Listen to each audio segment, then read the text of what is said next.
안녕하세요. 저는 30대 직장인입니다.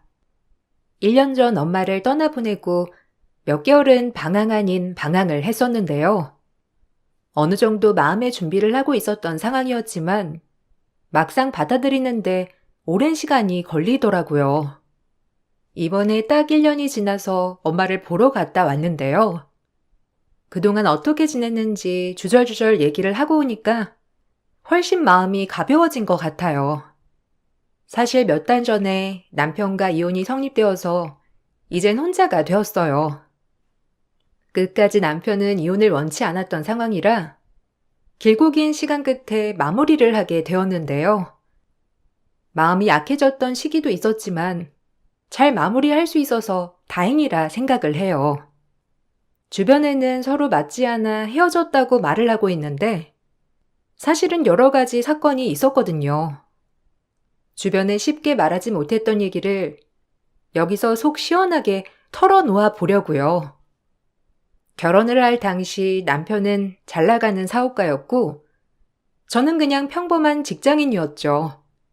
매달 버는 돈도 달랐지만 시댁은 양가 부모님이 모두 계시고 부족하지 않은 넉넉한 집안이었지만 저희 집은 홀어머니의 외동딸이었어요. 그래서 그런지 시모는 절 엄청 못마땅해 하셨죠. 상견례 자리에서도 대놓고 저희 엄마에게 못마땅함을 표현하시기도 했어요. 솔직히 말해서 우리 진영이가 뭐 하나 빠질 곳이 없잖아요. 주변에서도 진영이만 소개해달라고 아우성인데 사실 저는 그 주변에서도 딱 마음에 드는 사람을 고르기 어려웠거든요. 근데 진영이가 뜬금없이 결혼을 하고 싶은 여자가 있다고 해서 얼마나 기대를 했는지 모릅니다.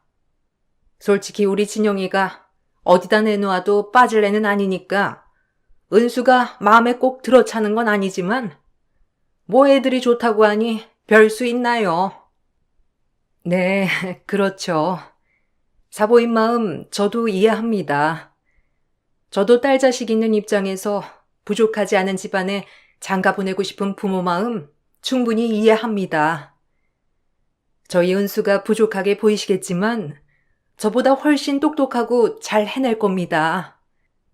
부족한 엄마 만나 좋지 않은 환경 속에서도 누구보다 올바르게 잘 자란 아이입니다. 조금만 더 너그럽게 봐주시면 저희 딸도 알아서 잘할 겁니다. 뭐 부모 입장에서는 그렇겠죠. 그거야 앞으로 지켜보면 알 테고. 솔직히 저희는 우리 진영이가 장가 간다고 하면 집이라도 한 채 떡하니 주고 싶었지만 사실 성에 차야 말이죠. 이게 오고 가는 게 있어야 마음이 열리는 건데 마음에 딱히 차는 애가 아니라서 그런가 애들이 알아서 결혼 준비한다는 말은 들으셨죠? 보아하니 예단이나 이런 거 하실 형편은 아니실 것 같은데 뭐 어떻게 주고받는 건 서로 없는 걸로 할까요? 아닙니다. 사돈댁에서 원하시는 게 있으시면 준비를 해보도록 하죠. 저도 딸아이 한 명이라 그래도 부족하지 않게 시집 보내려고 준비해 둔 것도 있고요. 애들 결혼하는데 저도 많이 보태겠습니다. 시모는 상견례 자리에서도 저와 저희 엄마를 무시했어요. 사실 그 자리에서 뛰쳐나오고 싶었지만 엄마는 제 마음이 더 중요하시다면서 꾹 참으셨죠.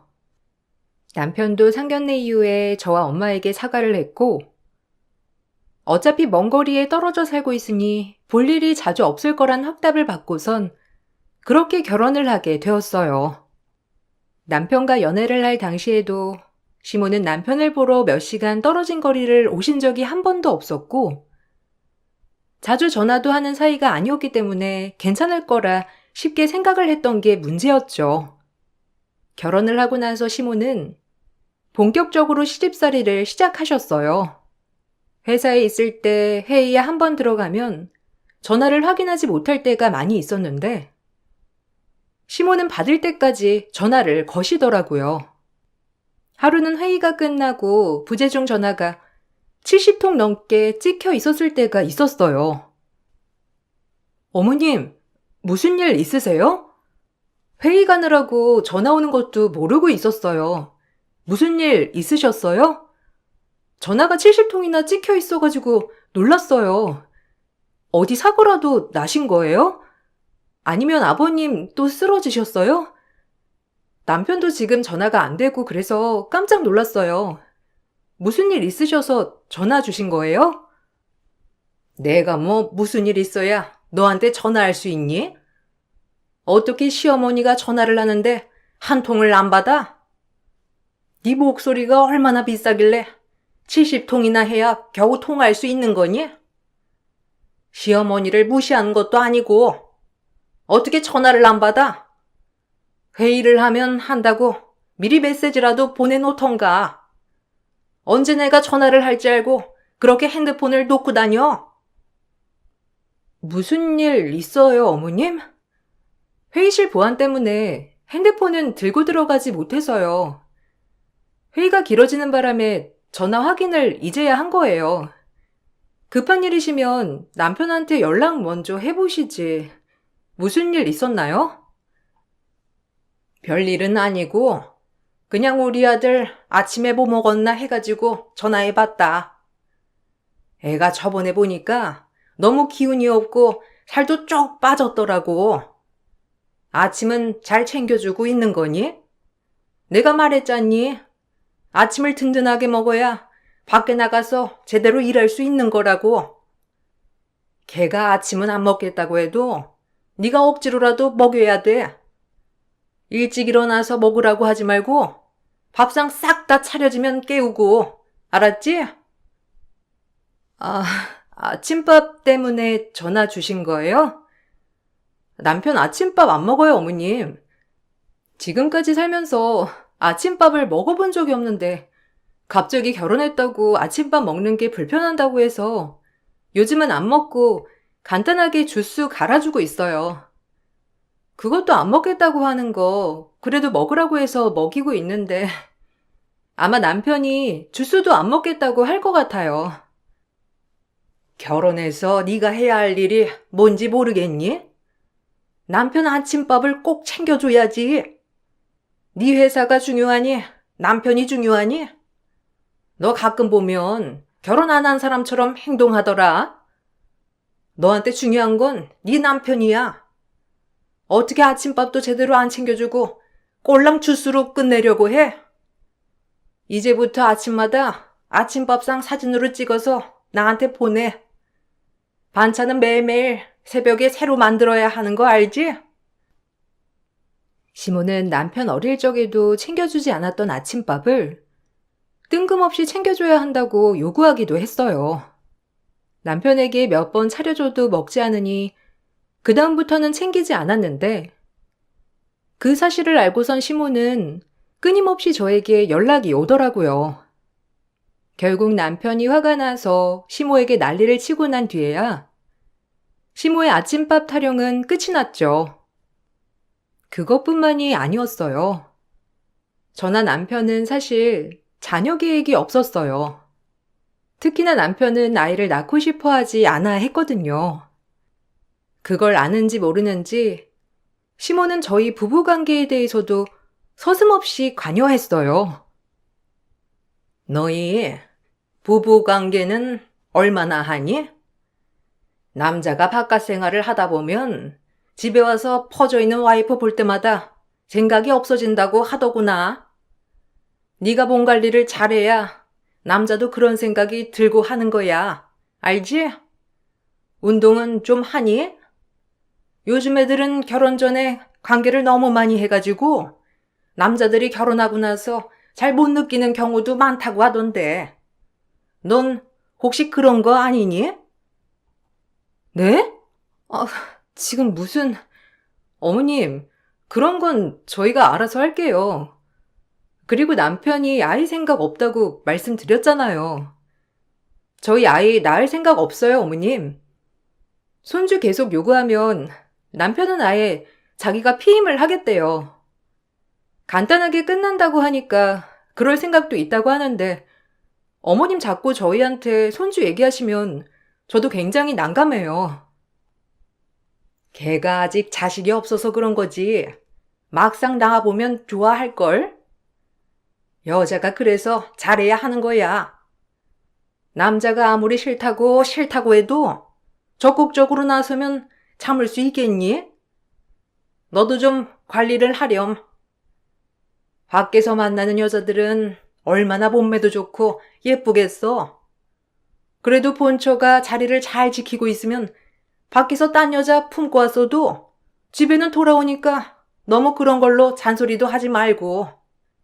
내가 아는 뿌띠 시술 하는 곳도 있는데 좀 헐거우면 그런 것도 가보는 것도 낫지 않겠니? 경악스러운 시모의 말에 전 할 말을 잃었죠. 남편이 아이를 거부하고 있음에도 불구하고 시모는 무조건 제가 요구하면 자연스럽게 받아들일 거라면서 당장 임신부터 하라는 말을 꺼내시기도 했어요. 처음에는 이런 시모의 간섭 때문에 남편과는 엄청 다투기도 했어요. 남편은 본인이 살면서 시모의 간섭을 그 정도로 받아본 적이 한 번도 없었기 때문에 제가 오버한다고 생각을 했죠. 내가 독립하고 나서 우리 엄마 독립한 집도 보러 온 적 없는데 무슨 우리 부부 관계까지 관여를 해? 당신 너무 오버해서 생각하는 거 아니야? 엄마가 그냥 며느리니까 편안하게 친해지려고 하는 말을 당신이 너무 깐깐하게 생각해서 판단하는 거 아니냐고.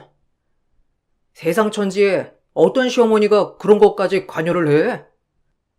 그리고 내가 엄마한테 아이 생각 없다고 말을 했을 땐 별말 없이 니들 알아서 하라고 했어. 그니까 내가 기가 막힌 거야. 왜 나한테 뭐라고 하시냐고. 아들한테 한마디도 안 하시면서. 내가 얼마나 답답하면 당신한테 말을 하겠어? 나라고 어머님한테 뭐라고 안 했겠어? 그런 거 아니다. 너무 그러지 마시라. 말을 하면 뭐하냐고. 내 말은 귓등으로도 안 들으시잖아. 나 더 참으면 진짜 터질 것 같아서 당신한테 말하는 거야. 당신이 알아서 중재 좀 해줘. 엄마가 도대체 뭘 한다고 내가 중재를 해? 여길 찾아오기래. 아니면 당신한테 와서 집안일을 하라고 해. 뭐래? 그냥 친해지려고 전화 좀 하는 거 가지고 내가 전화해서 전화도 하지 말라고 해? 당신 너무 시어머니라고 배척하는 거 아니야? 내가 보기에는 엄마가 뭘 잘못했는지 모르겠어. 어른이 좀 잔소리할 수도 있는 거지. 당신도 며느리 처음이잖아. 뭐? 지금 그걸 말이라고 해? 당신 내가 보여줬잖아. 어머님 부재중 전화 나한테 수십 통이나 남긴 거. 그거 보고서도 지금 나한테 어머님이 잘못이 없다고 한다고? 와, 진짜 팔은 안으로 굽는다더니. 당신 진짜 웃긴다. 효자가 따로 없네. 솔직히 우리 엄마가 당신한테 연락해서 이래라 저래라 한 적 있어? 우리 엄마는 한 번 한 적 없는데 어머님은 매일같이 나한테 연락 와서 이래라 저래라 하는 게 안 인상하다고?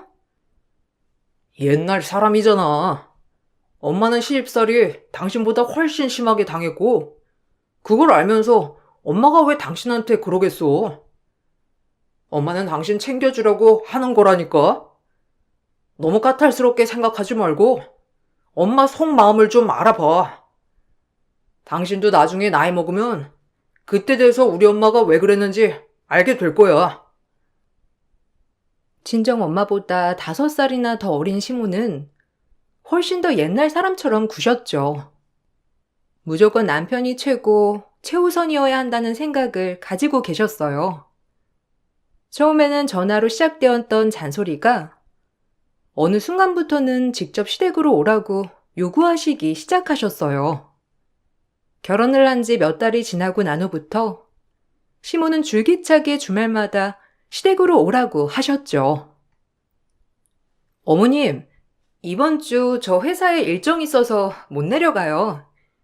남편도 주말에는 사업 때문에 바쁘고요. 특별하게 일 있는 거 아니면 다음에 갈게요. 무슨 일 있으신 건 아니시죠? 남편이 전화했을 땐 어머님 별일 없으시다고 하셨잖아요. 저랑 남편 다 일정 있어서 이번 주는 안 될 것 같아요. 아마 이번 달 말쯤에 좀 한가할 것 같은데 그때 같이 내려갈게요. 아들이 내려올 필요가 뭐가 있니? 너 혼자 오면 되지. 와서 집안일 좀 하고 네 시아버지 간병 좀 해라. 나는 이제 체력이 안 돼서 그런가? 네 시아버지 주말에 간병하는 거 나 혼자서는 영 못하겠더라. 이런 거 솔직히 며느리가 와서 해야 하는 거 알지? 집안일인데 네가 와서 척척해주면 좋겠다마는 요즘 애들은 자기 일이라고 생각 안 한다며? 그래서 내가 너한테 일일이 말해주는 거야. 아버님 간병이요? 제가 어떻게... 어머님, 그냥 간병인을 쓰시는 건 어떠세요? 어머님 체력도 그렇고 힘드시잖아요. 안 그래도 남편도 어머님한테 간병인 쓰자고 했다고 하던데 그냥 간병인을 쓰세요. 요즘은 그게 나아요. 주말에는 제가 종종 내려갈게요. 이번에는 회사 일 때문에 안 되고 일 없을 때는 저도 내려가서 도울게요. 남의 손을 빌리라는 거니? 그럴 필요가 뭐가 있어? 이런 거 며느리가 알아서 하는 거라니까? 그리고 가족일보다 중요한 게 뭐가 있니? 너는 어떻게 시아버지가 몸져 누워있는데 한 번을 안 내려와서 간병도 안 하고. 에휴, 우리 애들이 착해서 너한테 뭐라고 안 하는 거지? 원래 이런 건 다 며느리가 알아서 하는 거야. 어떻게 시어머니가 직접 전화를 하게 만들어? 어머님, 저번에도 저 혼자 내려가서 집안일 싹 다 해드리고 했잖아요. 다른 식구들은 그 근방에 살면서도 한 번도 얼굴 안 비친다면서 저한테 하소연도 하셨으면서 어떻게 그렇게 말씀을 하세요? 잔말 말고 이번 주말에 내려와서 네 시아버지 간병해. 시어머니까지 알아놓게 할 생각하지 말고. 네가 그렇게 나오면 너뿐만 아니라 네 부모까지 욕먹이는 거야. 세상 천지에 며느리가 시대가 안 챙기는 거 봤니? 너 같은 며느리는 아무도 없을 거다.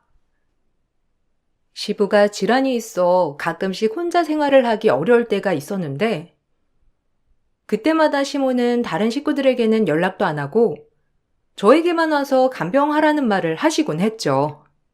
다른 식구들은 직장도 안 다니고 집에서 쉬고 있어도 한 번을 부르지도 않으셨어요. 거기다가 다른 자식들이 돈을 모아서 간병비를 주겠다고 해도 굳이 며느리가 간병을 할 수 있다면서 고집도 부리셨어요. 언젠가는 남편이 사업차 접대를 하고 늦게 들어왔던 적이 있었는데 여자들과 같이 밤새 놀았던 걸 알고서는 저와 크게 다퉜던 날도 있었죠. 그때 제가 남편에게 이혼하겠다고 통보를 했었는데 어떻게 한 건지 시모가 저를 찾아와서는 엄청 화를 내시더라고요.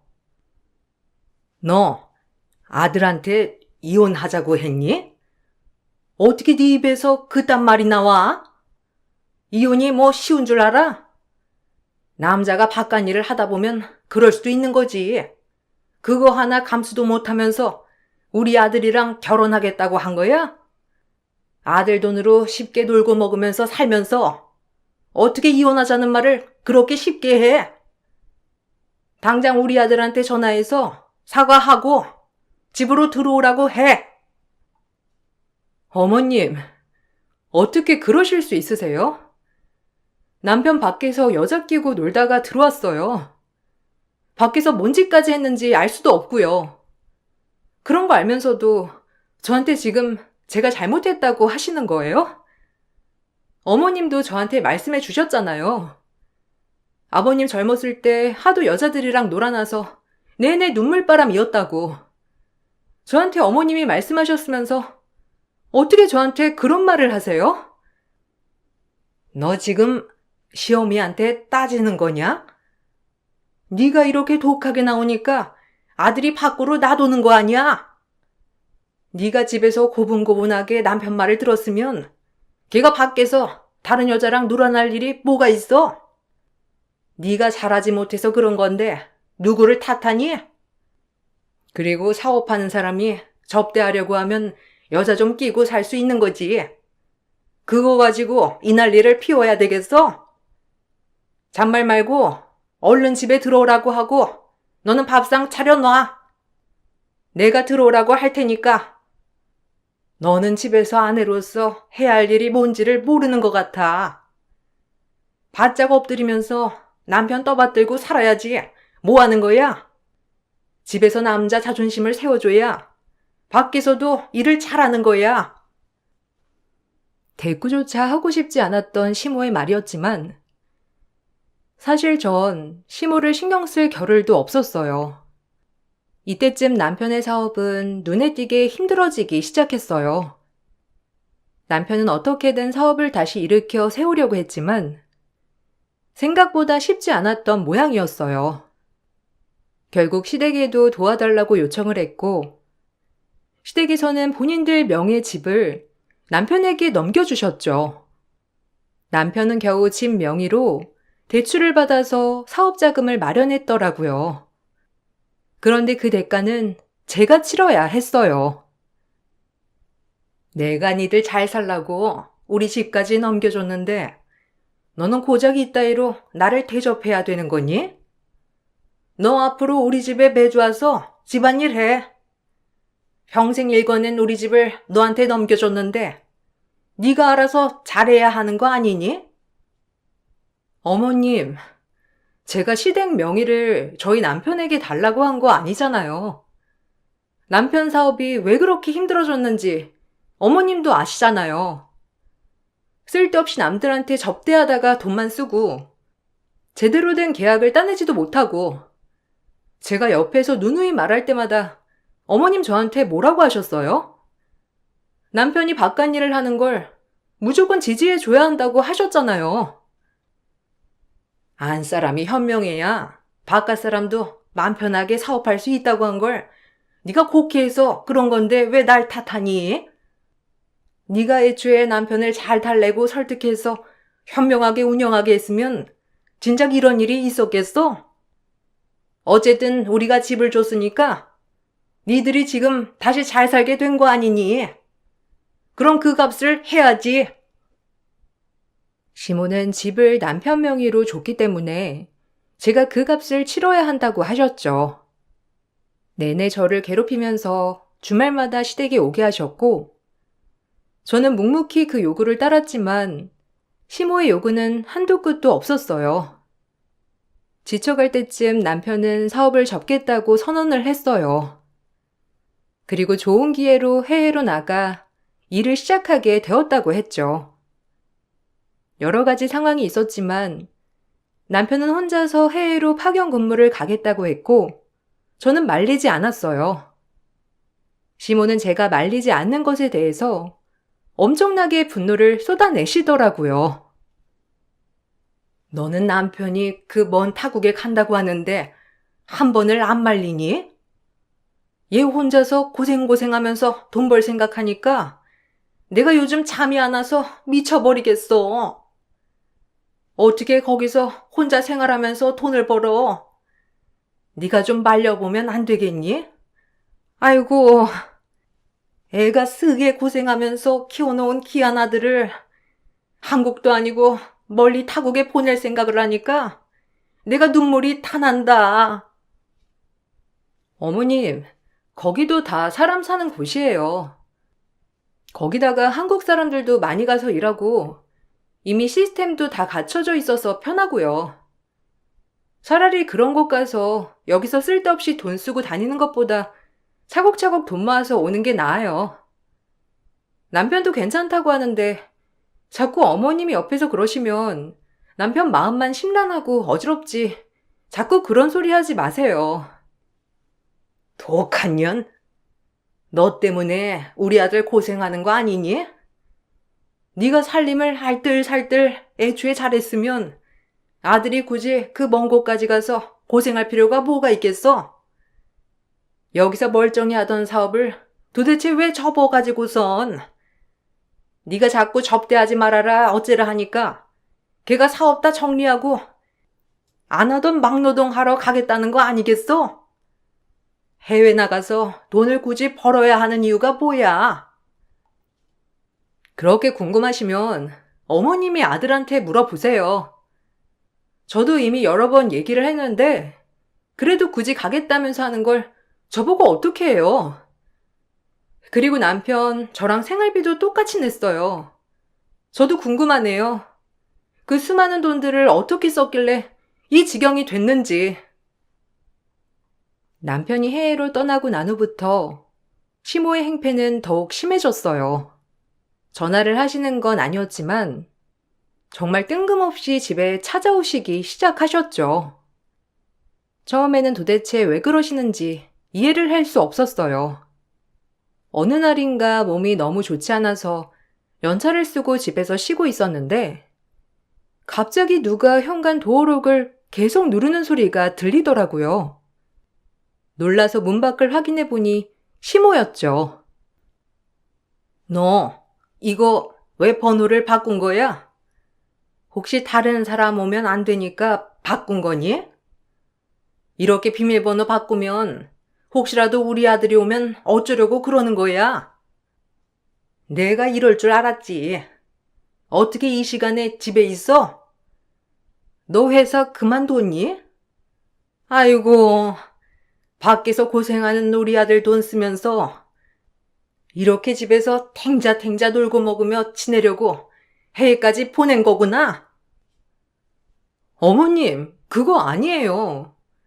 저 오늘 아파서 집에서 하루 쉰다고 말했어요. 그런데 연락도 없이 여기까지는 어쩐 일이세요?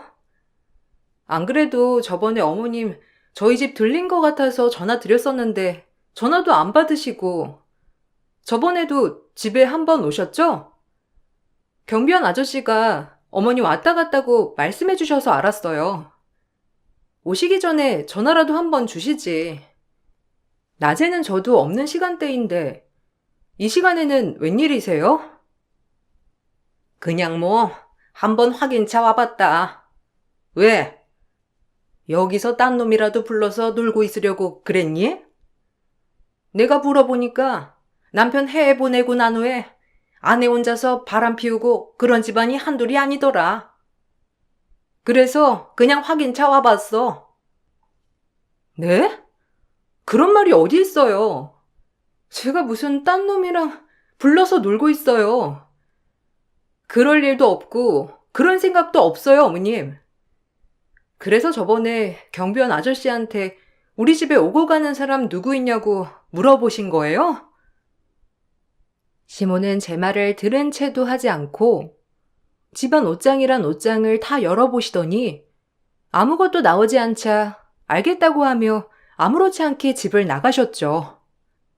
채 몇 분도 되지 않은 시간에 폭풍처럼 왔다 간 시모의 태도에 전 너무 황당하고 어이가 없었어요. 안 그래도 머리가 아픈 시기였는데 그런 제 머릿속을 휘젓고 다니셨죠. 그러던 중 엄마가 아프시게 되었고 전 엄마 간병을 위해서 회사도 그만두게 되었어요. 그 사실을 시모가 아시고서는 저에게 전화가 와서 난리를 치셨죠. 내가 이럴 줄 알았어. 너 네 시아버지가 아플 때는 회사 일이 어쩌고 저쩌고 하더니만 네 엄마가 아프니까 바로 그만둬? 생활비는 어쩌고? 일을 그만뒀다는 거니? 우리 아들 해외로 보내서 돈이나 벌게 만들고 그 돈 네가 싹 다 쓰려고 그러는 거지? 나 그런 꼴 못 본다. 네 엄마 아픈데 병원비 한 푼이라도 쓰면 나 진짜 가만 안 있을 거야. 어머님은 아버님 자식이 남편 말고도 셋이나 있잖아요. 거기다가 자식들이 간병비도 다 보태주겠다고 했고 돌아가면서 간병도 오겠다고 하는데 어머님이 굳이 저한테 간병하라고 하신 거고요. 그리고 저희 엄마도 남편한테는 하나밖에 없는 장모님이세요. 그럼 장모님이 아픈데 병원비 1원이라도 보탤 수 있는 거죠. 지금 어머니 생활하시는데 쓰시는 생활비 오로지 남편이 번 돈만 드린다고 생각하셨던 거예요? 너는 출가 외인이야. 시집을 왔으면 시부모를 부모처럼 섬기고 모셔야지. 아직도 친정부모 품에서 떠나지도 못하고 간병까지 하겠다고 나서는데 화가 안 날 시모가 어디 있어? 당장 회사 다시 다니고 네 엄마는 병원 입원해서 살면 될 거 아니니? 네 엄마 살던 집 팔면 그걸로 병원비랑 간병비 쓰면 될 건데 굳이 네가 회사를 그만둬서 간병하고 병원비도 우리 아들 돈으로 써야 되겠어?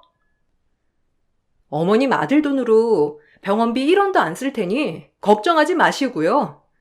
이런 전화하실 거면 전화하지 마세요. 남편 전화는 되니까 자세한 건 남편한테 물어보시고요. 안 그래도 저희 엄마 아파서 정신없는데 어머님이 하시는 말 하나하나 다 신경 쓰기 어렵네요. 전 바로 남편에게 이 상황을 얘기했어요. 남편은 본인이 해결하겠다고 나섰죠. 남편이 시모에게 전화를 해 뭐라고 말을 했는지 시모는 바로 집으로 쫓아와 아픈 엄마 앞에서 난리를 피우셨어요. 너 어떻게 우리 아들을 구워 삶았길래 나한테 걔가 뭐라고 해? 네가 우리 집에 한 게 뭐가 있다고? 우리 아들이 그 먼 타국에서 고생하면서 돈 벌어서 네 엄마 병원비를 대줘야 하는 거니? 지금 이게 말이 된다고 생각해? 저희 엄마 많이 아프시고 여기까지 찾아오셔가지고 이 난리 피우실 필요 없으시잖아요. 남편이 정확히 어떤 말을 했는진 모르겠는데 여기 오셔서 이 난리 피우실 일 하나도 없어요. 더 이상 여기 찾아오지 않으셨으면 좋겠네요. 뭐? 감히 시어머니한테 찾아오지 말라고 해? 어떻게 배워먹었길래 이런 말을 하니? 네 엄마 불러. 내가 네 엄마한테 얼마나 교육을 그따위로 했으면 감히 시어머니한테 이렇게 대드는지 한번 물어나 봐야겠다. 당장 불러! 남편 돈으로 병원비 쓴 거 1원도 없으니까 이렇게 행포 놓지 마시라고요. 병약한 사람한테 소리치고 겁박하는 것도 고속감이라는 거 모르세요? 한 번만 더 찾아오셔서 독설하시면 시어머니고 뭐고 고소할 테니 그리 아세요. 시한부 선고를 받은 엄마를 당장 부르라는 시모를 보면서 사람이 이렇게 미워질 수도 있구나 싶은 생각이 들더라고요. 그렇지만 시모에게 쩔쩔매고 신경 쓸 겨를도 없었어요. 시한부 선고를 얼마 시간이 남지 않은 상황이었고 저는 그렇게 엄마 간병에 집중했죠. 그러다 몇 주 뒤 엄마는 돌아가시게 되셨어요. 그래도 장례를 치러야 했기 때문에 주변에 연락을 하게 되었죠. 난 못 간다. 몸도 안 좋고 그리고 이런 상황에서 장례식장 가면 부정 타는 거 알지? 가도 뭐 할 일도 없고. 그나저나 너 우리 아들한테 오라고 연락한 거 아니지? 그 멀리서 왔다 갔다 하려고 하면 얼마나 피곤하겠니? 괜히 연락해서 오라고 하지 말고 장례 네가 알아서 잘 치르렴. 이미 남편한테는 연락 다 했어요. 어차피 가족장으로 간소하게 할 거라 친인척들만 모여서 조용하게 치를 거예요. 그래도 어머님께는 말씀을 드려야 할 것 같아서 말씀드린 거예요. 안 오셔도 상관없고요. 남편은 비행기표 알아보고 온다고 하던데 연락 못 받으셨어요? 굳이 걔한테 왜 말했어? 장례 끝나고 말해도 될 것을. 자기 부모도 아니고 굳이 와서 장례까지 지켜봐야 한다니? 다시 전화해가지고 오지 말라고 해. 아니다. 내가 전화해서 말아마. 너한테 맡겨봤자 오라고나 하겠지. 시모의 마지막 말에 전 마음을 굳혔습니다. 남편에게는 올 필요 없다고 통보하고 혼자 장례식을 마치게 되었어요. 그렇게 장례식을 마치고 친정집 정리를 위해 가봤더니 도어록이 바뀌어 있더라고요. 뭐지 싶어서 초인종을 눌러보니까 그 안에서 나오는 사람은 다름 아닌 시모였어요. 벌써 장례 끝났니? 그렇게 애처로워 하더니만 네 엄마 그렇게 빨리 보내줄 거였어? 안 그래도 내가 여기 정리 좀 했어. 네가 정리하려고 하면 또 이 핑계 저 핑계 대면서 안 할 거 아니니. 대충 정리는 했으니까 이번 주말에 짐들 알아서 싹 정리하고 치우렴. 알았니? 도어록은 왜 밖이었어요? 그리고 언제 여기 들어오신 거예요? 엄마 집은 왜 치워놓으시고, 설마 밖에 있는 저 박스 엄마 짐 담아서 내놓으신 거 아니시죠? 왜 함부로 남의 집에 들어가고 짐은 왜 함부로 치우신 거예요? 네 어미 병원비 네 아들 돈으로 썼으니 이 주택은 내가 가져가야 쌤쌤이지? 설마 우리 아들 돈 쓰고 나서 입 싹 닦는 건 아니지? 어차피 우리 아들도 사위이니 집 지분 있을 거 아니야. 거기다가 병원비까지 대줬으니 일도 안 한 네가 여기 지분이 뭐가 있겠어? 알아서 내가 정리한 거니까 고마워하질 못할 망정. 뭐? 함부로 치워? 뻔뻔한 시모의 얼굴을 보면서 전 바로 어디론가 전화를 걸었죠. 얼마 뒤 남편은 한국으로 들어왔고 집에 있던 제 앞으로 시모를 끌고 왔죠. 시모는 남편의 태도에 전혀 이해를 하지 못하는 눈치였어요. 남편이 제 앞에 무릎을 꿇고 싹싹 빌자 시모는 펄쩍 뛰면서 말리더라고요. 아들, 갑자기 왜 그러는 거야? 왜 얘한테 무릎을 꿇어?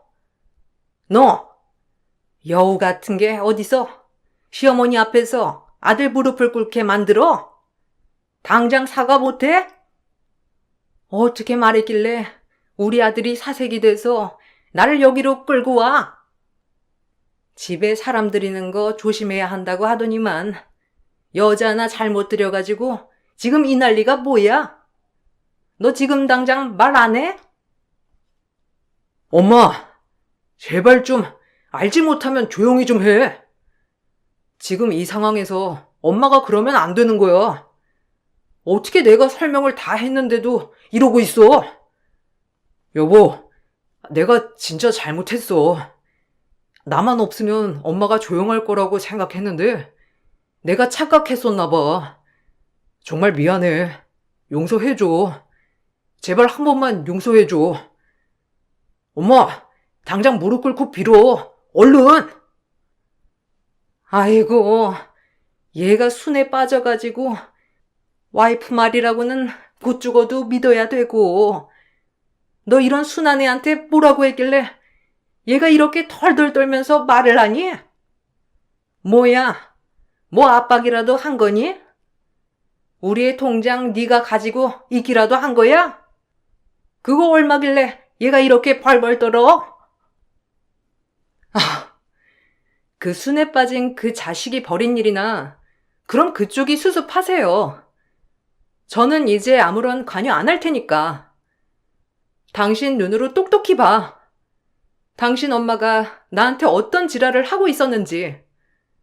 그나마 남아있는 애정으로 꾹꾹 참고 있었는데 다행히 네 엄마가 그 애정도 다 깨부수어줬네. 이혼하자. 우리 더 이상은 안 되겠다. 대기 사는 그 집 도로 가져와야 쌤쌤이지? 네 엄마 집 이젠 내 거거든? 당장 네 엄마랑 이 집에서 꺼져. 시모의 집도 제 명의로 바뀌었다는 말을 듣게 되자 시모는 객결까지 했어요. 부족한 줄만 알았던 사돈댁이 남편에게 계속 도움을 주었다는 걸 뒤늦게 안 거죠. 저는 그동안 꾹꾹 참아왔던 분노를 터뜨렸어요. 시모는 친정집을 가지고 가겠다고 하셨지만 사실 시모가 살고 있던 집은 저희 엄마 명의였어요.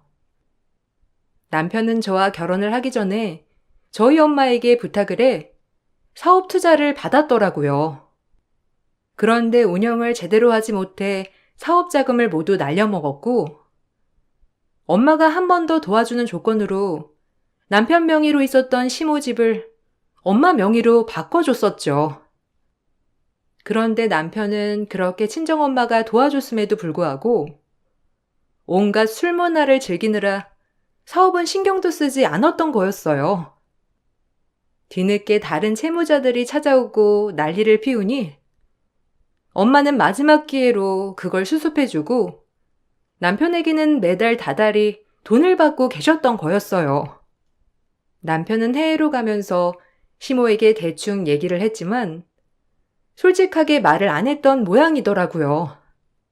시모는 상황을 제대로 모르고 있었지만 돈 없는 행동을 했고 모든 일의 원인은 남편이었기 때문에 전 이혼을 결심했어요. 남편은 이혼을 원하지 않았지만 소송을 진행했고 남편에게는 재산 분할을 하지 않고서 이혼이 성립되었습니다. 시모가 살고 있던 집도 결국 제가 가지고 오게 되었어요. 뒤늦게 시모는 미안하다며 사과를 해왔지만 용서해줄 마음은 한 번도 들지 않았죠. 결국 시모는 집에서도 쫓겨나고 결혼한 자식들 집에 돌아가면서 얹혀 살고 있다고 하더라고요. 아직까지도 남편은 저에게 연락을 하고 있어요. 매달 지금도 꾸준히 엄마에게 빌렸던 돈을 저한테 보내오고 있는데 돈이 들어올 때마다 씁쓸한 마음이 드는 건 왜일까요? 지금은 살고 있던 곳을 다 정리하고 다른 지역으로 이사도 왔어요. 나중에 엄마를 만나게 되면 당당하게 잘 살았다고 말할 수 있을 정도로 열심히 살려고요. 제 사연 들어주셔서 감사합니다. 여러분들은 좋은 사람들과 평생 행복하게 잘 지내시길 바랄게요. 안녕하세요. 저는 결혼 15년 차 주부입니다. 결혼을 한 지 10년이 지나면 그래도 좀 편해지겠지 생각했던 시댁은 해가 갈수록 더욱 이해할 수 없는 곳이었어요. 이젠 더 이상 엮일 일 없지만 지금도 그때 당시만 생각하면 마음속 울분이 솟구치는 것 같네요. 아마 저처럼 시댁 스트레스로 힘드신 분들이 많이 계실 것 같아 제 이야기를 들어보시고 조금이나마 시원한 마음 받으셨으면 좋겠네요. 남편과 만나 결혼을 약속하고 양가 허락을 받을 당시만 하더라도 저희 결혼은 무엇보다 수월했어요. 그런데 상견례 하던 날 집안이 발칵 뒤집어졌었죠. 그때 당시 살아계셨던 할머니가 상견례 자리에 참석을 했었는데 알고 봤더니 할머니가 젊었을 시절에 시댁 종살이를 했던 거였어요. 시댁 집안에서 상견례에 참석했던 시할아버지께서 바로 알아보시고서는 그 뒤로 결혼을 강력하게 반대하신다고 했죠. 그때까지만 해도 시할아버지 반대였기 때문에 남편이나 저나 솔직히 그냥 결혼을 올리자 생각을 했었거든요. 그런데 시할아버지가 문제가 아니라 시모가 문제였어요. 나 너희 결혼 못 시키니까 자꾸 이렇게 찾아오지 마. 어떻게 종살이 하던 집안이랑 결혼을 시키라는 거니? 모르면 몰랐지. 알고 나서는 절대로 못 시키니? 그렇게 알거라. 네 집안에는 별 얘기 안 하니? 우리 쪽에서 반대한다고 하면 그쪽에서는 알았다고 그만둬야 하는 거 아니야? 어떻게 뻔뻔하게 아무런 말도 안 하고 이렇게 결혼 허락해달라고 찾아오게 만들어? 엄마, 수십 년도 더 지난 얘기고 몇 년 그 집에서 살았던 것 뿐이잖아요. 할아버지한테 여쭤보니까 처음에는 안 된다고 하시다가 지금은 괜찮다고 하시는데 왜 엄마가 다시 난린데? 나 죽어도 수연이랑 결혼할 거니까 엄마 중간에서 다른 말 하지 마요. 전에 결혼 허락받았을 때는 별말 없이 허락했잖아. 근데 갑자기 상견례 하고 나서 안 된다는 게 무슨 말이야? 다른 것도 아니고 우리 집안 종으로 살았던 집안이랑 결혼을 시키라고? 그건 말도 안 되지. 다른 사람이 알면 얼마나 손가락질 하겠니? 엄마는 죽어도 결혼 허락 못하니까 알아서들 해. 그리고 너 수연이, 난 너 그렇게 안 봤다. 그래도 애가 경우는 있구나 싶었는데 어떻게 우리가 이렇게 반대를 하는데 꿋꿋이 결혼 허락을 받으러 와. 절대로 허락 안 해줄 테니까 그렇게 알고. 네가 먼저 우리 아들 놔줘라. 우리 아들 마음 약해서 못 헤어지니까 네가 먼저 헤어지자고 해. 다른 이유도 아닌 저희 옛날 집안일 때문에 그러시는 거라면 전 진호 씨랑 헤어질 수 없어요, 어머님. 제가 마음에 들지 않거나 아니면 부족한 부분이 있어서 결혼 허락을 못 해주시겠다고 하는 것도 아니고 단지 지나간 집안일 때문이라고 하시면 받아들일 수 없을 것 같습니다. 그렇지만 저도 저희 집안이 그렇게 부족한 집안이라고 생각은 하지 않아요. 그러니? 그럼 헤어지면 되겠네. 나는 네가 그런 집안에서 태어났다는 것 자체가 마음에 안 드는 사람이니까 그럼 헤어지면 되겠어. 진호랑 제발 헤어져 줘. 네가 진호 발목 잡고 있는 거 아니니? 쟤는 마음이 약한 애라 단호하지 못하니까 네가 끊어내. 너만 놓으면 다 끝날 일이야. 시모는 끝까지 반대를 했고 남편은 곧 죽어도 결혼을 해야 한다고 했죠. 남편은 시모의 반대에도 결혼을 강행했어요. 결국에는 시모는 결혼식 내내 펑펑 울었고 다들 뒤에서 수군거리기도 했죠. 결혼을 하고 나선 저도 임신을 하고 아이를 낳아 살았고 시댁과는 거리도 있어서 초반에는 큰 트러블이 없었어요.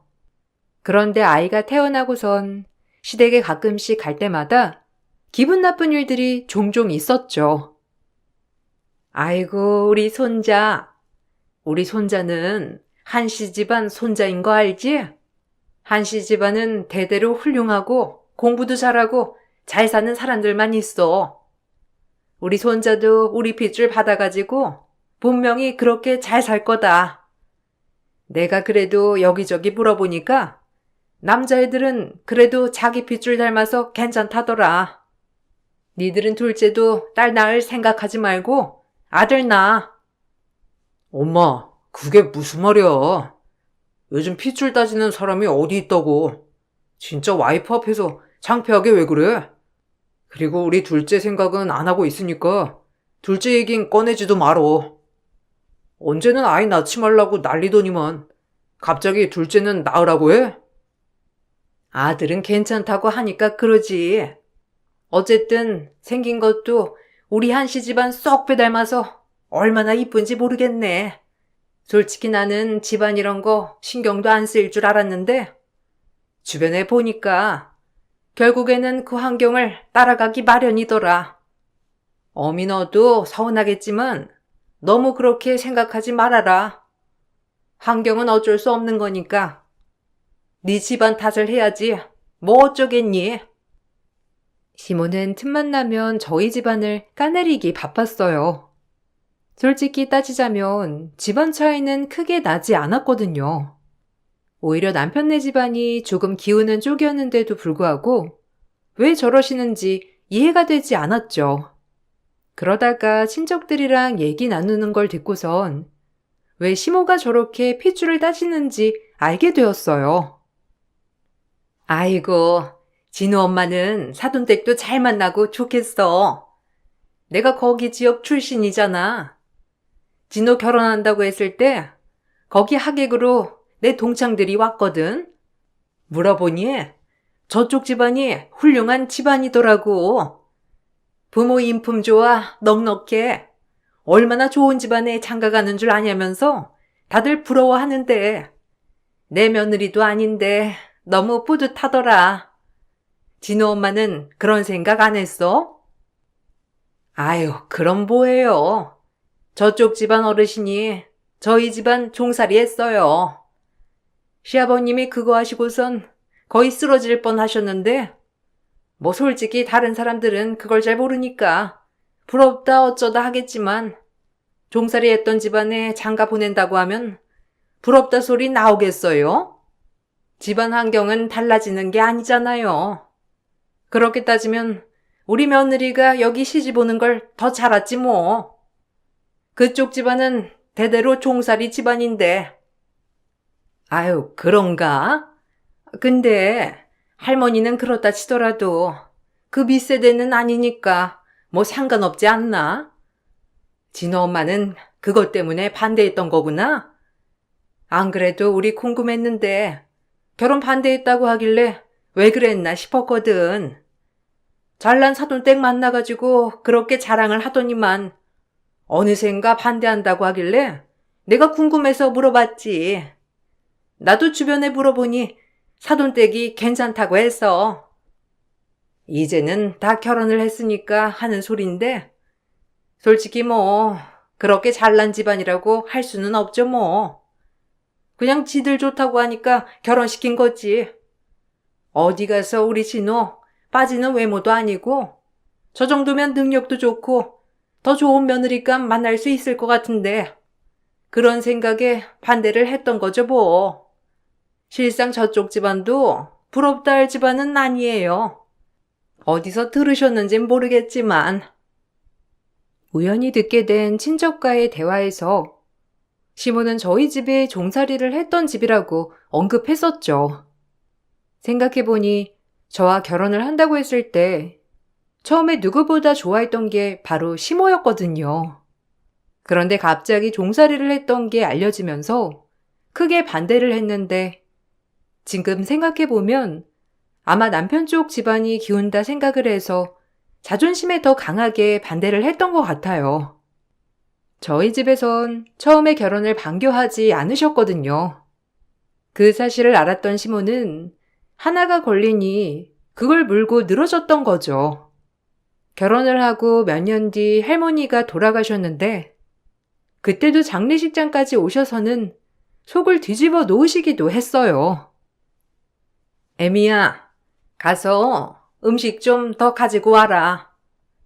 아니, 음식이 이렇게 부실해서 어떻게 할 거야?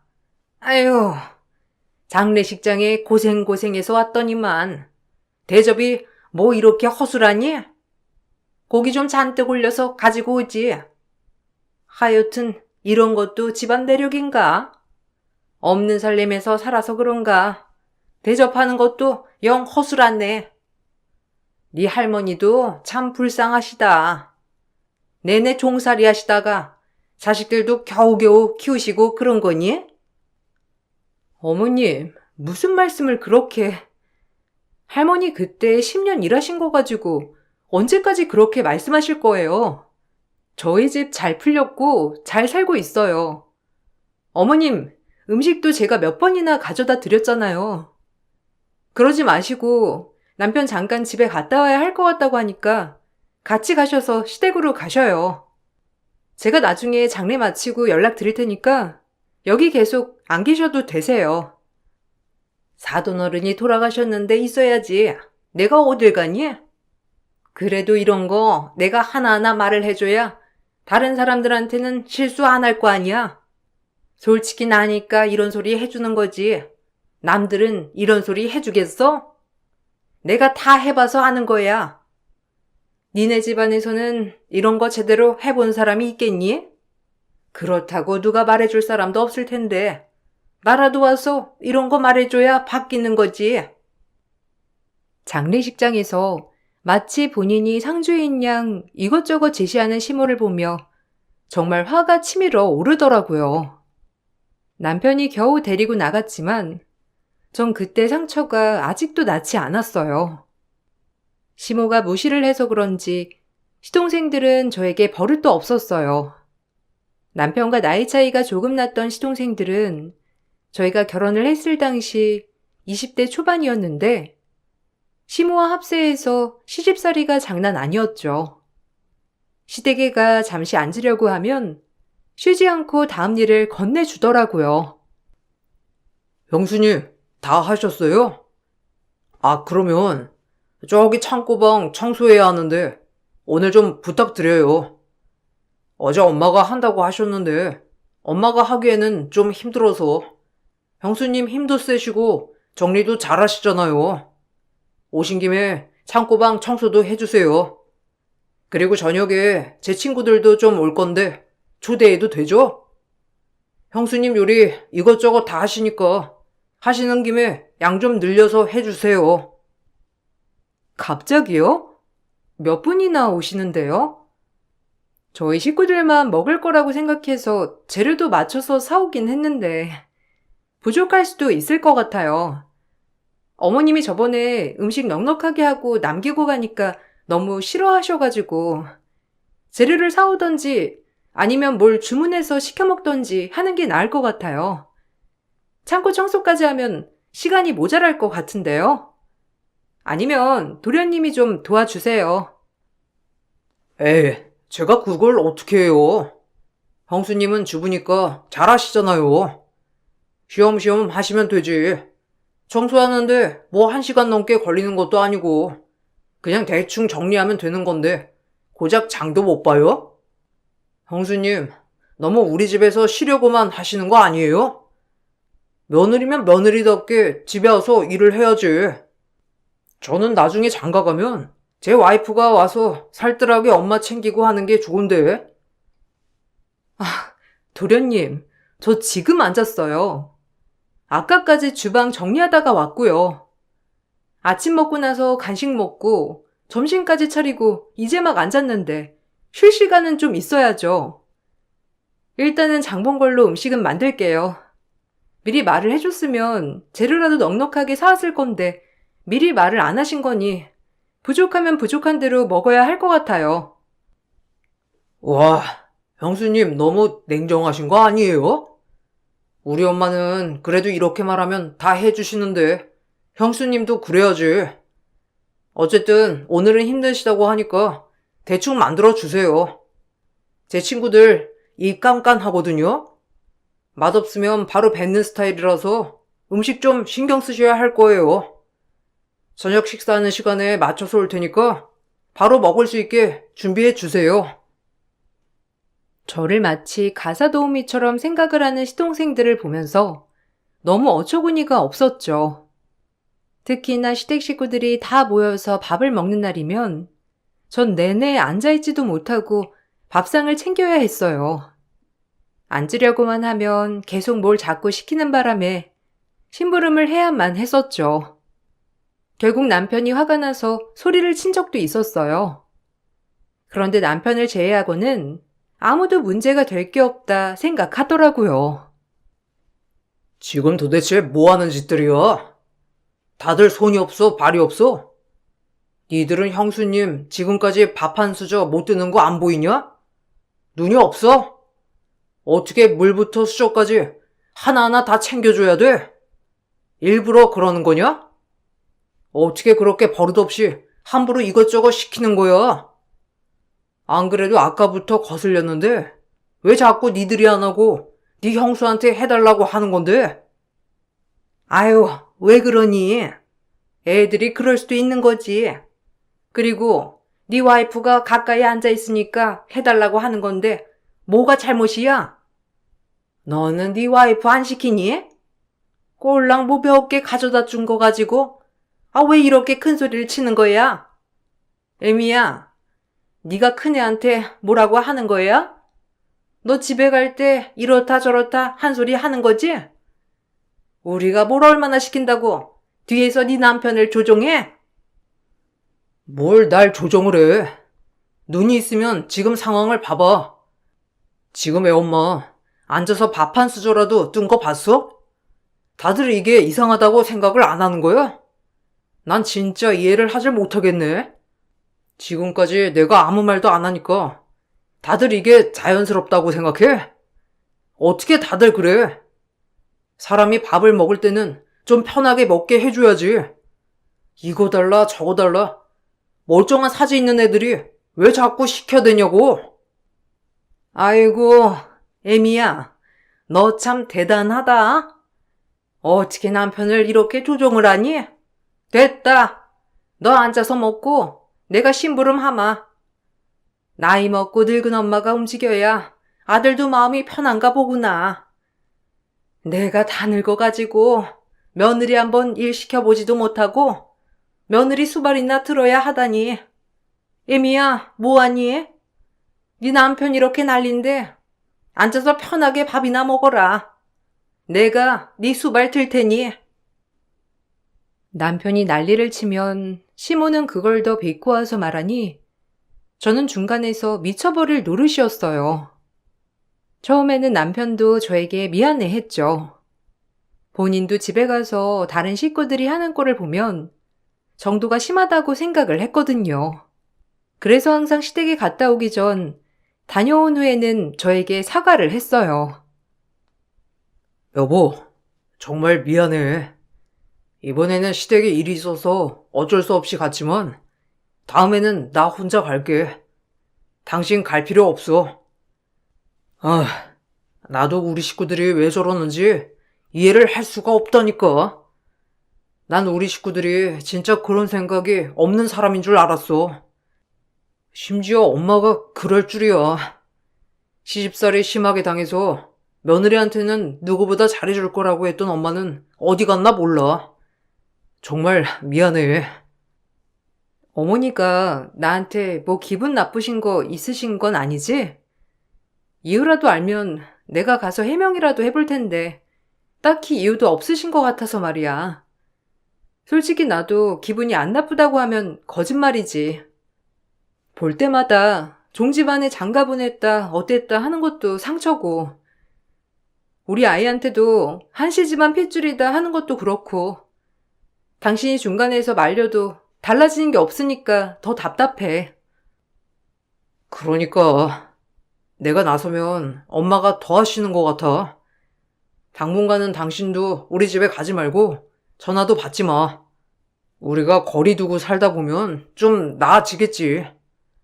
엄마도 괜히 저러시는 거야. 당신이랑 결혼한다고 했을 때 처갓집에서 초반에 결혼을 너무 빨리 하는 거 아니냐고 하셨었잖아. 그 말이 내내 걸리셨는데 할머님께서 우리 집 가사 도우미로 계셨었다고 한 거 듣고서는 잘 됐다 하고 더 기 꺾으려고 하시는 거지 뭐. 진짜 나도 엄마가 왜 저러는지 모르겠어. 그 뒤로 저희는 시댁과 거리를 두고 살았어요. 그래도 완전히 끊지는 못하고 명절이나 중요한 날에만 만나기 시작했죠. 아이가 좀 크고 나니 시댁에서는 우리가 안 가면 아이만이라도 보내라고 아우성이셨어요. 방학에 잠깐 아이가 며칠 보내고 온 적이 있었는데 뜬금없이 아이가 종이 뭐냐며 저에게 물어보더라고요. 알고 보니 아이가 엄마는 요리도 잘하고 집안일도 잘한다고 시모에게 말하니 시모가 종핏줄 어디 안 간다고 했다는 거였어요. 전 너무 화가 나서 시모에게 바로 전화를 했죠. 어머님, 혹시 저희 아이한테 종핏줄이라고 하면서 말하신 적 있으세요? 아이가 오더니만 종이 뭐냐면서 엄마가 종핏줄이냐고 하는데 정말 저희 아이한테 그런 소리를 하신 거예요? 어머님, 아무리 그래도 그런 소리 하시면 안 되죠. 저희 친정집에서 어떻게 해주냐 다 물어보셨다면서요. 어머님 그렇게 말씀을 하시는 건 아이한테도 상처예요. 내가 사실대로 말한 건데 뭐가 상처가 된다고. 내가 틀린 말 한 것도 아니지 않니? 그래서 그거 따지려고 전화했어? 코빼기도 안 보이더니만 고작 그런 말 했다고 이렇게 전화해서는 따지는 거냐고. 너야말로 너무한 거 아니니? 애한테 제대로 알려줘야 맞는 거지. 그럼 종핏줄을 종핏줄이라고 하지 뭐라고 해? 아무리 그러셔도 그런 말은 솔직히 좋은 말로 하시는 거 아니잖아요. 지금이야 아이가 뭘 몰라서 그런다고 하지만 나중에 그 뜻 알면요? 아이는 아이 아빠 핏줄만 있는 것도 아닌데 그런 식으로 말하시면 아이한테 당연히 상처가 되죠. 그리고 저희 친정엄마도 욕하셨다면서요. 부잣집 할머니인 척하면서 이것도 안 사주고 저것도 안 사주냐면서요. 그래, 내가 그거 한번 물어본 게 그렇게 억울했니? 막말로 니네 집 그렇게 잘 산다면서. 그러면 손주한테 뭐라도 해줄 수 있는 건데 아무것도 안 해주잖니? 결혼할 때는 그렇게 잘난 척을 하더니만 왜 자식들한테는 그 정도도 못 해주는 건데? 나는 그게 너무 웃겨. 말만 잘난 척하고 베푸는 것도 없으면서 어떻게 그렇게 뻔뻔하게 동네방네 잘 산다고 소문내고 다니니? 다들 나만 보면 아들 장가 잘 보냈다 어땠다 하는데 내가 그거 듣고 얼마나 자존심 상하고 기가 막히는지. 너야말로 네 집안 단속 똑바로 해.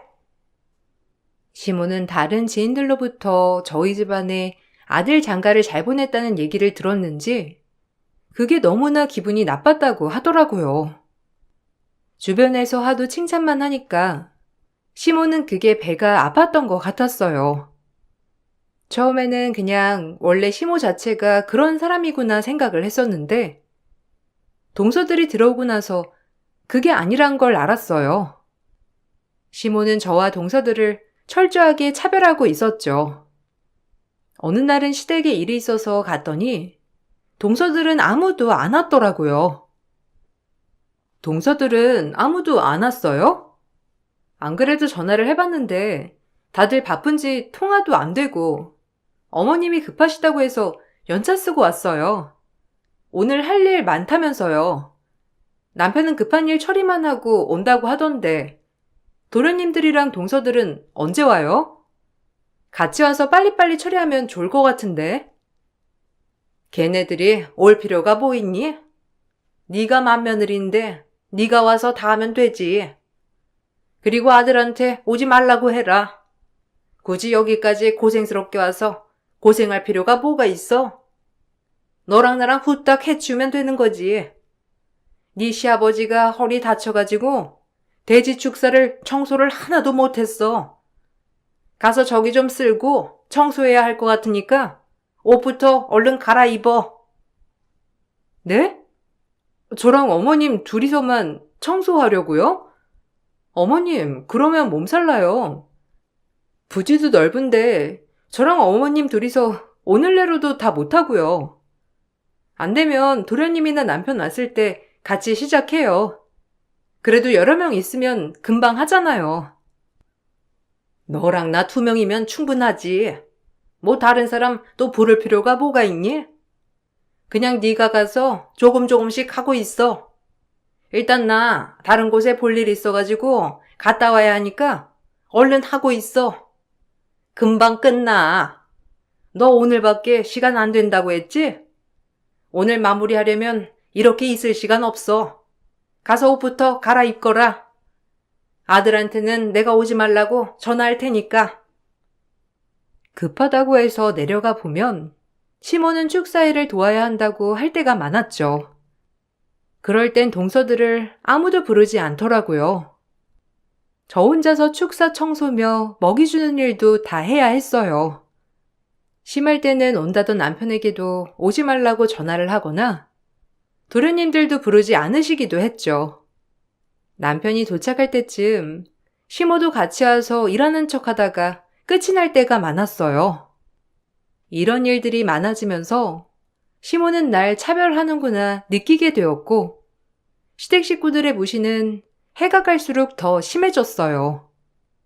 한 번은 시댁 모임으로 만나게 되었는데 그때 다들 작정했는지 저에게 서운하다며 말을 하더라고요.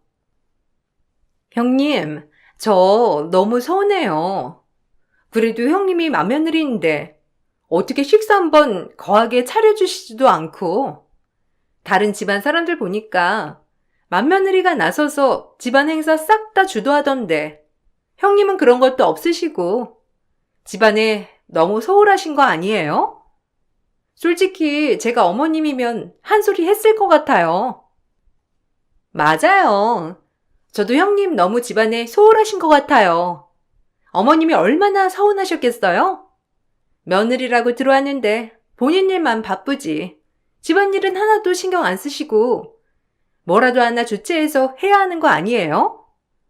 아직까지도 어머님이 집안일들 싹 다 책임져서 하고 계시는데 이제는 어머님 연세도 있으시고 형님이 받으셔서 해야 하는 거 아니에요? 아이고, 역시 우리 며느리들밖에 없네. 시어머니 생각해주는 건 며느리들 뿐이야. 그래, 애미야. 앞으로는 네가 담당해가지고 우리 집 행사 네가 잘 꾸려보거라. 사실 나도 이제 나이도 먹을 대로 먹었고 며느리도 봤는데 네가 이제는 싹 다 해야 하는 거 아니니? 내가 말하기는 좀 민망했는데 다른 며느리들이 이렇게 말해주니까 이제야 말을 하게 되네. 그렇죠, 어머님? 어머님도 그렇게 생각하시죠? 사실 저희 지인들은 싹 다 맏며느리가 다 하더라고요. 심지어 맏며느리라서 시부모님 모시고 사는 애들도 있는데 형님은 그런 거 하나 없는 것 같아서요. 형님 설마 예전에 어머님이 형님 할머니가 시댁 종살이 했다고 그거 몇 번 말한 거 가지고 서운해서 아직까지 이러시는 거 아니시죠? 에이, 그 정도로 째째하게 서운하다 생각하시면 안 되는 거 아니에요? 시댁 식구들은 제가 맏며느리이기 때문에 시댁 모든 행사들을 주도해야 한다며 절 압박했죠. 심지어 시부모가 아플 때면 당연히 맏며느리가 와서 간병하고 모셔야 한다는 말도 나왔어요. 너무나 당황스러운 얘기였지만 그 공간에서 제 편이 되어줄 사람은 아무도 없었어요. 그런데 이렇게 저에게 의무를 짊어지려고 하면서도 베풀어주는 건 아무것도 없었어요. 시댁에서 절 배려하는 사람은 오로지 단 한 사람, 남편이었죠. 그렇지만 남편 또한 본인 일이 바빴기 때문에 모든 걸 막아줄 순 없었어요. 제 화가 터지게 되었던 날은 명절이었는데 어머님은 선물을 준비했다면서 신이 난 얼굴로 저와 동서들을 불러 모으셨어요. 자, 우리 막내들한테는 명절 선물로 현금 주마. 저번에 니들 사고 싶었다는 옷 있었지? 명절 겸 가서 사 입어. 니들 옷 깔끔하게 잘 입고 다니는 거 보면 나도 기분이 좋더구나. 넉넉하게 챙겼으니까 마음에 드는 거 사 입고 다니렴. 그리고 큰애는 이거 삽 들어라. 가서 돼지 분변 청소해야지. 뭐하니? 아까부터 방 안에만 가만히 앉아있던데 큰 며느리로서 모범을 보여야지. 어머, 어머님, 감사해요. 안 그래도 이번에 옷 사야겠다 생각했었는데 이렇게 두둑하게 챙겨주시고 역시 어머님 최고. 형님도 좀 어머님께 살갑게 하세요. 형님이 너무 무뚝뚝하고 그러니까 어머님이 저희만 챙겨주시는 거잖아요. 나서서 일도 하시고 그러셔야 이쁨도 받는 거지. 아주버님은 형님이랑 어떻게 결혼했나 몰라? 아유, 그러게나 말이다. 좋은 핏줄이라서 내가 어떻게든 결혼 안 시키려고 아등바등 노력했는데 저 불려시 같은 게 어떻게 꼬셔가지고서는 하여튼간에 가서 돼지 분변 쌓아놓은 거 치우고 깔끔하게 정리하고 와. 너 표정이 왜 그러니? 뭐 불만이라도 있는 거야? 어머님, 어떻게 저한테는 돼지 분변을 치우라고 하세요? 동서들이랑 그럼 같이 갈게요. 같이 가서 치울 테니까 삽 어디 있어요? 저 진짜 서운하네요. 안 그래도 어머님 저 싫어하시는 건 알지만 동서들이랑 이렇게 차별하시는 건 좀 너무하신 것 같아요. 내가 무슨 차별? 나는 사람 차별 안 한다. 구분하는 거지. 얘네는 좋은 집안에서 귀하게 자란 아이들이니 내가 귀하게 여겨주는 거고 너는 종집안에서 자란 아이 아니니 탓하고 싶거들랑 네 조상을 원망해라. 대대로 천하잖아? 시모의 말에 전 너무나 화가 나 삽을 던져놓고서는 폭탄 선언을 했습니다. 제 말을 듣고선 다들 깜짝 놀라더라고요. 사실 시모는 저에게 못되게 굴었지만 시부는 저를 굉장히 아껴주셨어요. 워낙 시모의 등살에 시댁에서 길을 못 펴던 시부는 단 하나 돼지 목장을 유산을 받아 시모에게 기죽지 않았었죠. 그러던 시부가 지인의 사기에 휘말려 돼지 목장을 날리게 생겼었는데 시모에게는 말도 못하고 고민만 하시던 걸 큰아들인 남편에게 털어놓으셨더라고요. 남편도 딱히 방도가 없어 걱정만 하다가 제가 알게 된 후 저희 집에서 시부 돼지 목장을 인수하게 되었죠. 시모는 그 사실을 전혀 모르고 있었어요. 이제부터 저 돼지 목장 제가 가지고 가겠습니다. 어머님이 그렇게 무시를 하시니 천안 집안 명의 돼지 목장은 저희가 가지고 가야 할 수밖에 없겠네요. 아, 그러고 보니까 저기에 달려있던 채무들도 저희 집에서 해결을 해주셨는데 그때 썼던 차용증이 어디에 있을 것 같네요. 아마 그 차용증도 천안 집안에서 빌려간 돈이라는 뜻이니 어머님이 바로 갚아주실 수 있으시겠죠? 뭐? 아니, 그게 무슨 소리야? 저 목장이 왜 너네 집 거라는 거야? 저 목장, 우리 아버님 이름으로 되어 있던 건데 무슨 너네 집에서 저걸 인수해? 난 모르는 일이야. 확인하기 전까진 네 말을 어떻게 믿어? 그럼 확인시켜드리면 되겠네요. 아, 도련님들도 저기 목장에서 일하시면서 월급 받으셨죠? 그거 다 저희 아버지 통장에서 나오는 건데 모르셨나 봐요. 아버님이 간곡하게 비밀로 해달라고 하셔서 여태껏 말도 못 해드렸는데 이제는 밝힐 때가 됐네요. 선한 집안 통장에서 나오는 돈이니까 이것도 받으시기 싫으실 것 같은데 뭐 어떻게 퇴사시켜 드려요? 저의 말에 경악을 금치 못하고 벌벌 떨며 쓰러지는 시댁 식구들을 뒤로하고 전 집으로 돌아왔어요. 처음엔 시모는 아예 그걸 받아들이지 못하고 거짓말이라면서 난리를 쳤다더라고요. 나중에 서류를 확인해 보니 정말 돼지 목장이 저희 아빠 이름으로 되어 있었고 그때서야 모든 걸 알게 되셨죠. 당장 월급부터 막막했던 시동생과 동서들은 바로 미안하다며 연락이 오더라고요. 시모도 그제야 저에게 미안하다며 사과를 하고 싶다고 하셨죠. 내가 원래 그런 사람이 아닌데 니들 결혼시킬 때 조금 반대하셨다는 거 듣고 마음에 걸렸었나 봐. 정말 미안하다. 아유, 남편도 제대로 풀리는 게 없고 겨우 받은 유산도 날리고 집안 뭐 하나 풀리는 거 없는데 그 화가 너한테 갔던 거 같구나.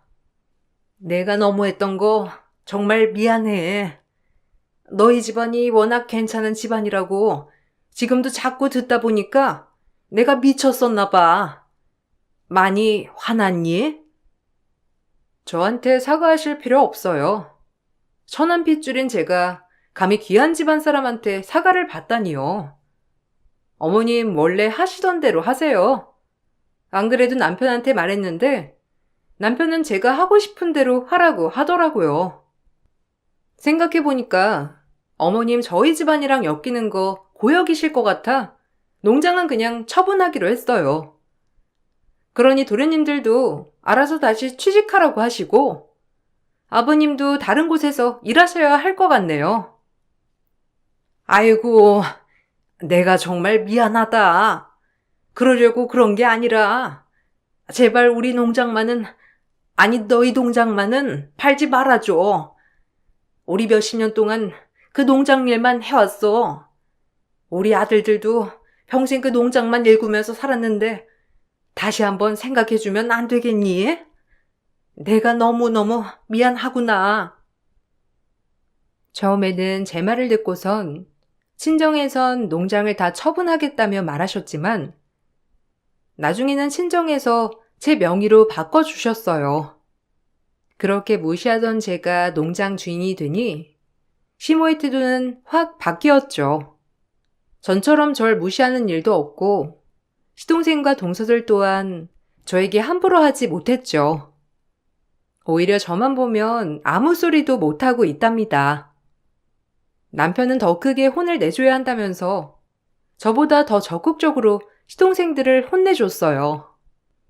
지금도 남편은 주말에도 농장 일을 하라며 시동생과 동서들 거기다가 시모까지 모두 불러 일을 시키고 있네요.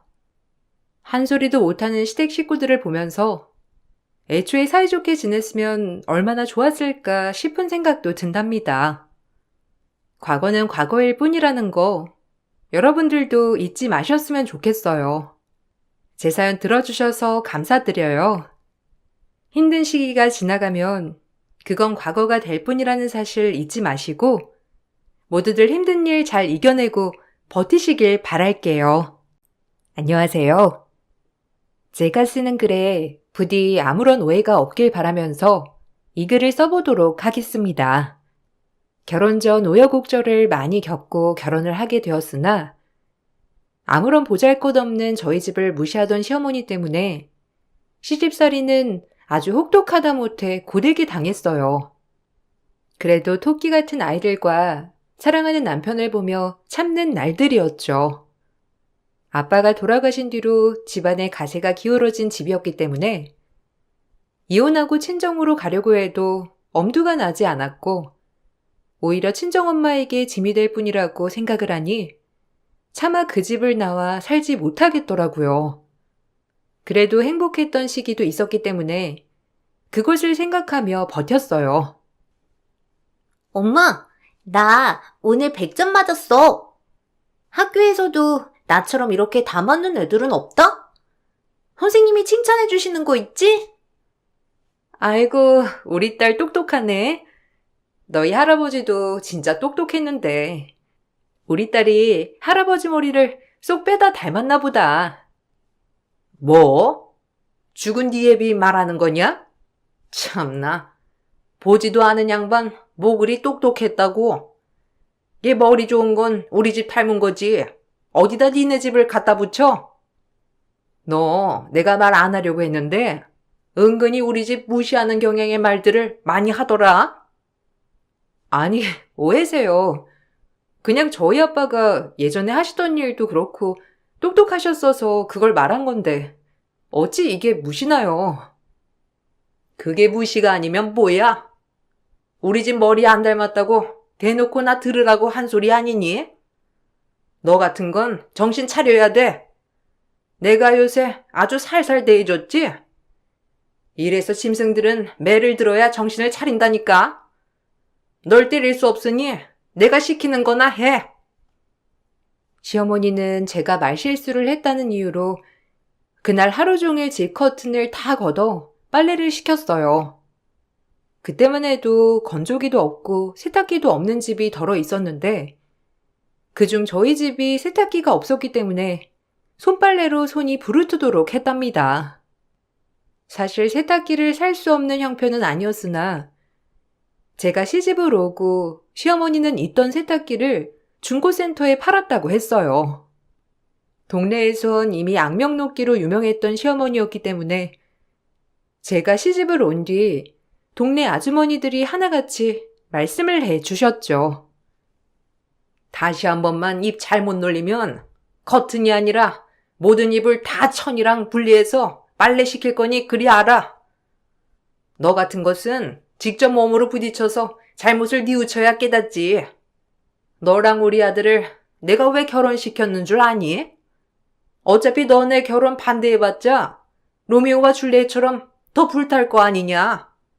우리 아들도 구질구질이랑 살아봐야 내 말을 이해할 것 같아서 억지로 시킨 거야. 그래도 너무하시네요. 집안일이야 제가 할 일이니 어떤 걸 시켜도 제가 하겠지만 저희 친정 모욕은 좀 그만해 주세요. 모욕을 안 하게끔 번듯한 집안이었어 봐라.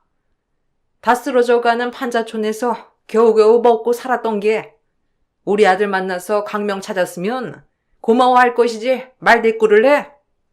너 그렇게 주제 모르고 날뛰다간 내가 진짜 가만 안 있을 거야. 알겠니? 내가 너 같은 애 여러 봤어. 남자 하나 잘 만나서 신세 피려는 애들 딱 네가 그 짝이지.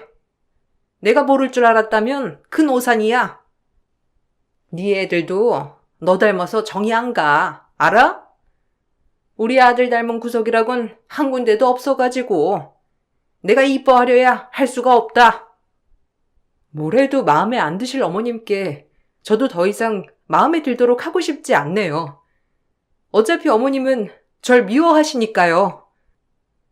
사실 남편을 만나서 어려웠던 삶을 청산할 수 있었던 건 사실이에요. 밤낮으로 벌어도 늘 나아지지 않는 형편이었고 엄마가 아프셨기 때문에 병원비 또한 막대했거든요. 그 모든 사실을 알고도 남편은 저를 위해서 발벗고 나서주며 저에게 보탬이 되려고 했던 사람이었기에 언제나 고마운 마음이 가득했답니다. 남편에게 너무 고마운 마음만 있으니 시어머니가 힘들게 해도 전 오로지 견뎌내야 한다고 생각했어요. 참 어리석게도 그게 남편에 대한 보답이라고만 생각했었으니까요. 하지만 몸이 너무 안 좋아 병원을 갔더니 전 폐암이었고 수술을 해야 해서 친정엄마가 얼마나 울었는지 너무 속상했어요. 가뜩이나 몸이 안 좋은 친정엄마는 제가 아프다고 하자 이게 다 본인 탓도 있는 것 같다고 병원에서 목 놓아 울었었거든요. 아니, 왜 이렇게 우세요? 초상 났습니까? 수술하면 괜찮다잖아요. 아유, 재수없게. 무슨 초상 난 것처럼 울어대. 너무하세요. 저희 딸이 왜 암에 걸렸겠습니까? 얼마나 고생을 바가지로 했으면 암에 걸렸겠냐고요. 말도 안 되지. 아니, 그럼 제가 시집살이라도 시켜서 뭐 암에 걸렸다는 거예요? 지가 집에서 하는 게 뭐가 있는데 뭐가 힘들다고 암에 걸려요? 말이야 솔직히 나와서 하는 말인데 엄마 닮아 비실비실 약골 체질 아니에요? 빼짝 골아가지고 몸 관리를 어떻게 한 겁니까? 내 아들이 나이가 몇인데 벌써부터 와이프 병간호를 해야 되겠냐고요? 진짜 뭐 하나가 마음에 드는 게 있어야 이뻐라 하지. 사돈, 딸 가진 입장으로서 생각해 보세요. 어쩜 그렇게 매정하게 말만 하시나요? 우리 딸이 그렇게 마음에 안 듭니까? 그럼요. 돈이 있어요, 뭐가 있어요? 하물며 학벌이 좋아요? 고졸 은행원이었던 주제에 뭘 그렇게 대단하다고 그럽니까? 하여튼 병원이니 눈물 좀 닦으세요. 누가 보면 아주 제가 울린 줄 알겠습니다.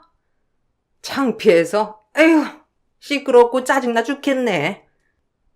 시어머니의 당당함에 저희 엄마는 할 말을 하지 못하셨고 전 수술을 하고 나서야 제가 어리석었다는 것을 알게 되었어요. 한 번뿐인 인생 제가 하고 싶은 대로 신나게 멋지게 살자라는 마음으로 이악 물고 회복에 전념했고 그렇게 항암 치료를 들어갔어요. 하지만 제가 항암 치료를 하든 말든 시어머니는 저에게 하고 싶은 말들과 여전히 전처럼 저를 대하시는 모습을 하셨죠. 오늘 칼국수 먹고 싶으니까 반죽 만들어서 칼국수 좀 해. 그리고 남은 걸로 만두도 좀 하고. 비가 오니까 먹고 싶다. 지금 찌개다 만들었어요. 오늘 저 병원 가는 날이니까 그냥 이거 드세요. 칼국수는 내일 해드릴게요. 시간이 없어서요. 너 지금 내 말에 토다는 거냐? 네가 지금 누구 때문에 뜨신 밥 먹고 살고 있는데 이게 어디서 내 말을 거역해? 거역이요? 제가 어머님이 하라면 하라는 대로 살아야 하는 몸종인가요? 저도 이제 안 참아요. 한 번뿐인 인생, 이제 하고 싶은 대로, 제가 즐기고 싶은 대로 살 거라고요. 죽다 살아나 보니 알겠더라고요.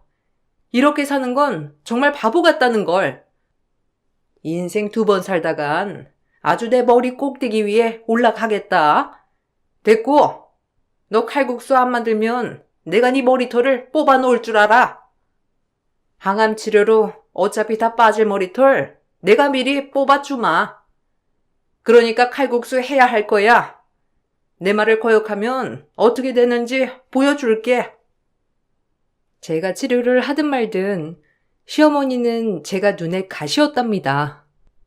하지만 면역이 생겨서 그런지 곧잘 무시가 되었고 전 어떻게든 회복에 힘쓰려고 애를 썼어요. 그러던 중 시아주버님은 결혼을 한다고 얘기를 하였고 아픈 환자 며느리가 집에 있는 게 싫었던 어머님은 대놓고 예비 며느리와 절 비교하면서 이젠 그런 것으로도 스트레스를 주시기 시작하셨어요. 어머, 교수? 아이고, 요즘 시대에 그 정도 배웠으면 엄청 잘난 집안이겠네. 웬일이니? 내가 교수 며느리를 타보고. 근데 그 며느리가 우리 집에 오면 저거 어떡하냐? 창피해서 소개라도 할 수 있겠어? 머리털은 다 뽑혀가지고, 아유, 몰골 봐. 에이, 그래도 엄마 말 조심 좀 해요. 재수 씨가 몸이 안 좋은 건데. 그리고 대충 그냥 재수 씨라고 하면 되지 뭐. 아니, 그럼 내 아들을 어떻게 볼 거야? 교수식이나 되는 사람인데 저런 거 데리고 산다고 하면 우리 집안을 애초에 무시하기 시작하는 거다. 솔직히 그렇게 되면 너랑 그 여자랑 결혼하는데 평생 널 무시하지 않겠어? 집안 무시가 네 무시로 이어지는 거야. 그런가? 아, 그럼 어떡하지? 아, 솔직히 나도 좀 재수 씨가 너무 아줌마에다가 볼품없고 하니까 창피하긴 했거든. 시숙과 시어머니의 얘기에 너무 치가 떨리면서 화가 났어요. 그리고 모든 눈물이 쏟아져 나왔는데 이 모습을 남편이 보고 대신 뒤엎어 주었고 항상 시어머님과 저에게 늘 공평하게 잘했던 남편이 이렇게 폭발해버리자 시숙과 시어머니는 당황을 하며 어쩔 줄 몰라 했답니다. 저 역시 남편이 이렇게 화를 낼 거라곤 상상하지 못했고 그래도 제 편이라는 생각에 더 눈물이 나왔어요. 장난해? 지금 뭐라는 거야? 감히 내 마누라가 어디가 어째? 막말로 폐암 걸려서 치료하게 하는 것도 미안해 죽겠는데 엄마가 사람이야? 아니 형도 사람이야? 와 진짜 내가 이런 집에 태어난 게 쪽팔리다. 이 사람이 뭔 죄가 있어서 이런 말을 들어? 너 어디서 엄마한테 배운 말버릇이야? 내가 너 그렇게 가르쳤니? 막말로 내가 널 어떻게 키웠는데 밤새서 공부할 때 먹고 싶은 거 떡떡 대령하면서 곱게 키운 자식인데 그런 우리 아들이 별 볼 일 없는 년 만나서 결혼한다는데 눈이 안 돌아? 게다가 친정엄마는 아프지. 이제 쟤까지 병들어서 네가 병시중하게 생겼는데 내가 눈이 안 돌고 백이냐고. 그래요. 제가 화근이죠. 어머님한텐 전 그냥 없는 존재이길 바랄 뿐이잖아요. 근데요, 어머님.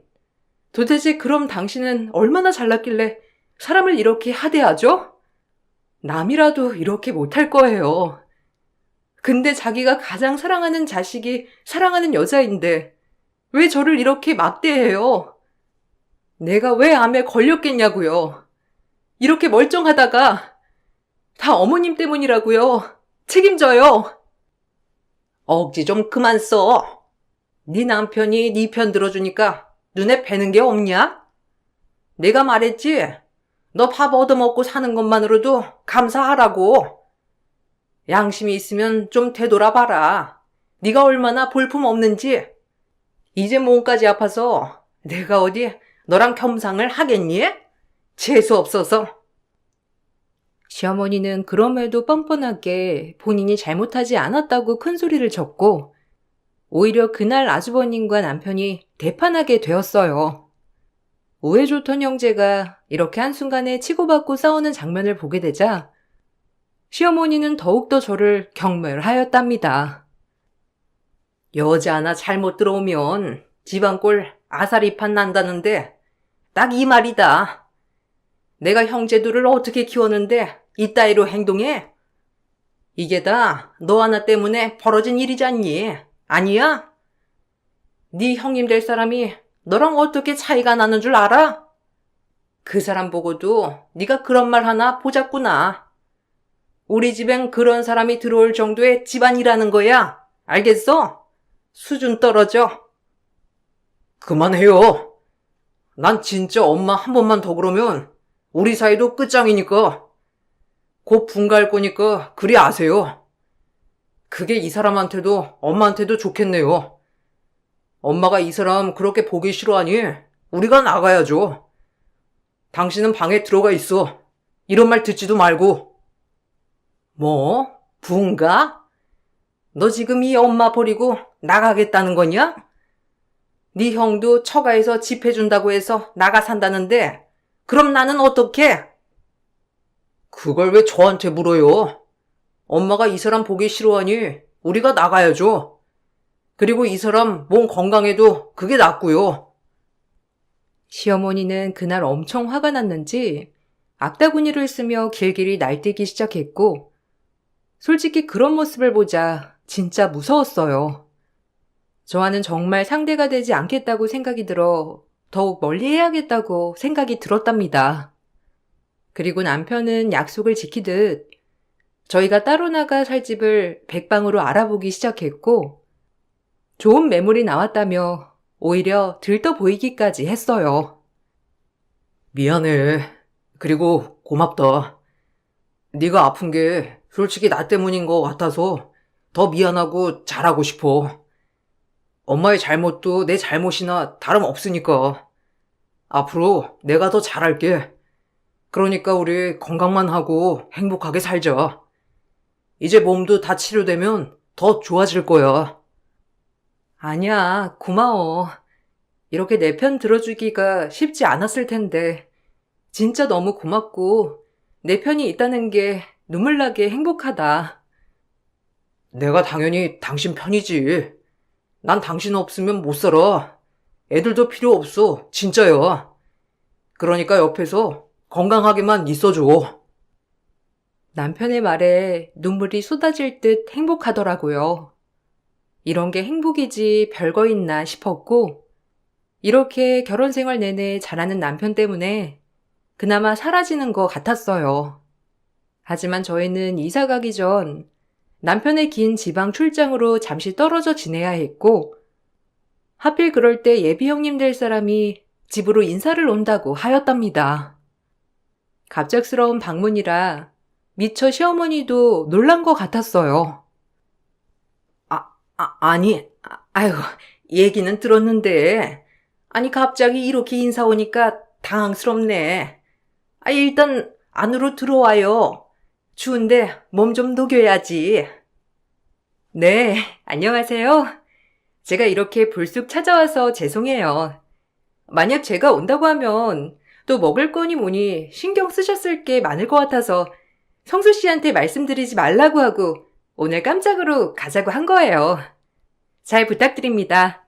인지연이라고 합니다. 주방에서 얼핏 보니 정말 기티가 나고 잘 배운 품격 있는 예비 형님 같았어요. 시어머니는 그런 형님을 거실로 안내를 한 뒤 주방으로 득달같이 달려와 저보고 얼른 티 안 나게 집을 나가라고 하더라고요. 항암 치료 중이었던 데다가 옷도 얇게 입은 저에게 갑자기 나가라고 하니 전 너무 당황을 했고, 제가 우물쭈물하고 있자 시어머니는 다급하게 절 밀어넣기 시작했어요. 힘이 어찌나 세었는지 전 시어머니를 감당해낼 힘이 도저히 없었고 그대로 등 떠밀려서 창고로 쫓겨나게 되었답니다. 조용히 넘어가자, 응? 너 가뜩이나 머리도 빠져서 지금 가발 쓰고, 아이고, 꼴 보기 싫어. 이런 몰골을 어떻게 교수한테 소개해? 당장 나가 있어. 아니다. 나가려면 문으로 나가야 하니 얼른 여기로 나가. 입도 뻥긋하지 말고 여기 처박혀 있어. 안 그럼 가만 안 둬. 혹시라도 큰 며느리 될 애가 너 보게 되면 우리 집을 얼마나 우습게 여기겠니? 난 그런 꼴은 못 본다. 그러니까 찍소리도 하지 마. 법대 교수인 예비 형님이 인사 오니 엄동설 안에 날 창고로 내던진 시모였고, 전 그대로 시어머니에게 밀림을 당해 쫓겨났어요. 밖에서 문을 잠갔는지 도저히 들어갈 수가 없었고 너무 춥고 힘들었답니다. 하필이면 남편도 출장을 갔었고 애들도 집에 없던 터라 저 혼자 이렇게 당해야만 했어요. 이런 취급을 당하니 정말 억울하면서 신세한탄이 되기 시작하더라고요. 어머, 아니 근데 저거 사람 아니에요? 아니 저기 사람 있는 것 같은데? 창문에 지금 얼굴이 비추잖아요. 누구 있는데? 아니다. 예, 거긴 가지 마. 글쎄, 그냥 가끔 비쳐 보일 때가 있는데, 그게 뭐 그림 같은 거라 그래. 걱정 마라. 시모의 말림에도 예비 형님은 이상하다며 창고 쪽으로 다가오고 있었고, 창고 창문에 내 얼굴 본 형님은 그대로 화들짝 놀라 버렸어요. 그리고 놀란 건 형님뿐만 아니라 저 역시 마찬가지였고, 얼른 문을 열어 내 얼굴을 다시 한번 확인한 형님은 절 보자마자 꼭 껴안고 납작 엎드리기 시작했어요. 제 발을 녹여주려고 말이에요. 사실 제 발이 얼고 있었거든요. 그리고 화가 났는지 시어머니와 실속에게 화가 나서 따지기 시작했고, 형님의 말에 온 시댁 식구들마저 내게 엎드려 벨기 시작했어요. 지금 이게 뭐 하는 짓이에요? 아니, 승미 씨 맞죠? 내가 얼마나 찾아 헤맸던 사람인데 여기서 뭐해요? 변호사님 돌아가시고 연락도 딱 끊고 우리가 얼마나 섭섭했는 줄 알아요? 내가 왜 법대 교수가 됐는데요, 왜? 승미 씨, 발이 너무 얼었네. 내가 이렇게 따뜻하게 해줄게요. 일단 빨리 안으로 들어와요. 어떻게 몸이 어쩜 이리 됐어. 어머, 지연 언니? 아니, 어떻게 여기서 다... 아니, 그럼 우리 집에 예비 형님으로 시집올 분이 지연 언니였어요? 아니, 어떻게... 지금 이거 무슨 상황이에요? 내가 보기엔 진짜 못된 시집살이에 된통당에 쫓겨난 걸로 보이는데 맞아요? 몸도 너무 안 좋아 보이는 사람한테 이게 뭐 하는 짓들인지. 아니, 애초에 시어머니 혼자 계신다고 한 게 이상하네요. 예비 형님은 옛날에도 눈치가 엄청 빨랐는데 지금도 눈치가 엄청 빠르더라고요. 단번에 딱딱 알아챘고 그것을 보고 바로 시집살이가 독하다는 것을 간파해내는 천재였어요. 그러자 절 구해주고 싶었는지 시어머니와 시숙에게 막말을 했어요. 당장 손이 발이 되도록 비세요. 저 법대 교수입니다. 제 주변에 변호사, 검사, 판사가 줄줄이에요. 근데 어떻게 사람 인권을 이렇게 침해할 수 있어요? 이분 아버님이 누구신 줄 알고나 지금 이렇게 하대하는 거예요? 이분 아버님이 그 유명한 서민 변호사로 이 지역에서 알만한 사람은 다 아는 김승권 씨예요. 알아요? 변호사님 덕분에 지금 우리 아빠가 얼마나 떳떳하게 살고 계시고 그 덕분에 제가 법조인의 꿈을 키우게 된 거라고요. 어디 귀한 분, 자제분한테 이렇게 함부로 대한답니까? 내가 사람을 잘못 봐도 한참 잘못 봤지. 당신 원래 이런 사람이었어? 안 봐도 비디오야. 나 이 결혼 못해. 당신 참여 집 절대 못해주지. 능력도 안 보고 내가 능력이 있으니 그저 착한 것 같아서 결혼하려고 했는데 끼리끼리겠지. 소름 돋는다. 오해인데. 아니, 내가 다 설명할게. 사실 재수 씨가 너무 덥다고 해서 그랬던 거야. 그러니까 좀 얘기 먼저 들어봐. 제가 덥다고 했다고요? 제정신이 아닌 이상 어떻게 이 추운 날 창고에 나가죠? 아주버님도 정말 어머님이랑 똑같네요. 사실 예비 형님이랑은 아주 오래전 정말 긴밀한 친분이 있었어요. 저희 아빠는 형님이 말씀하신 대로 이 지역에서 정말 유명한 서민 변호사였고 돈 없고 백 없는 억울한 사람들을 위해 무료 변론을 마다하지 않는 분이었어요. 그중 억울하게 회사와 행령과 노무관계로 복잡하게 얽혀있는 예비 형님의 아버지를 저희 아빠는 억울한 부분을 확실히 간파하고 무료로 변호를 해주셨답니다. 그때 당시 정말 감옥에 갈 위기도 있었고 억울하게 누명을 많이 썼었는데 아빠의 천재적인 언변 실력으로 무혐의 판결로 승소를 따낼 수 있었어요. 만약 아저씨가 감옥에 갔다면 횡령죄로 집안은 쑥대밭이 되었고 형님은 이렇게 크지 못했을 거라며 그 이후에도 굉장히 왕래를 하며 잘 지냈었어요. 저와 나이 또래가 비슷했기 때문에 친해진 것도 없지 않아 있었거든요. 그렇게 오며 가며 왕래를 하니 아저씨는 저희 아빠가 본인 집안의 은인이라고 늘 말씀하셨고 언제든 어려울 때 저희를 도와주신다고도 스스럼없이 말씀하시는 분이었답니다. 하지만 그렇게 무료 변론을 하시고 남을 위해 헌신하신 아빠는 정작 병환으로 쓰러져 돌아가시게 되었고 그 뒤에 저희는 쫄딱 망하게 된 거예요. 이사를 간다는 말도 못하고 바로 저희는 이사를 가야 했고 그렇게 연락이 딱 끊겨 지내다가 이렇게 만나게 된 거랍니다. 우리 집 은인인데 내가 잊을 수 있나. 근데 어쩌다 이런 꼴을. 우리 아빠가 말했지? 언젠가 만나면 정말 모든 걸 갚겠다고. 우리 그렇게 힘들었을 때 두 발 벗고 돈 안 받고 아빠를 위해 변호해 주셨잖아요. 우리가 그걸 어떻게 잊겠어. 아니 그럼 얘네 아빠가 변호사였다는 거야? 아니 그런 거니? 너 왜 그런 말을 안 하고? 그리고 우리가 무슨 얘를 얼마나 괴롭혔다고 넌 그렇게 화가 나 있어? 너 무슨 말 좀 해봐라. 우리가 너 괴롭혔니? 네가 그냥 창고에 있겠다고 했잖아. 과연 그럴까요? 와 진짜 어머님 눈 한 번 깜짝 안 하고 거짓말하네요. 제가 왜 암에 걸렸으며 그동안 절 인간 취급이나 하셨어요? 못 사는 집안이라고 경멸하고 볼 거 없다고 욕하고 무시하고 왜 이제 와서 착한 척 코스프레세요? 지연 언니가 본 게 다 맞아요. 저 이러고 살았어요. 아빠 돌아가시고 참 바보 같게도 힘들었고 이런 집에 시집와서 이 꼴까지 당하고 있네요.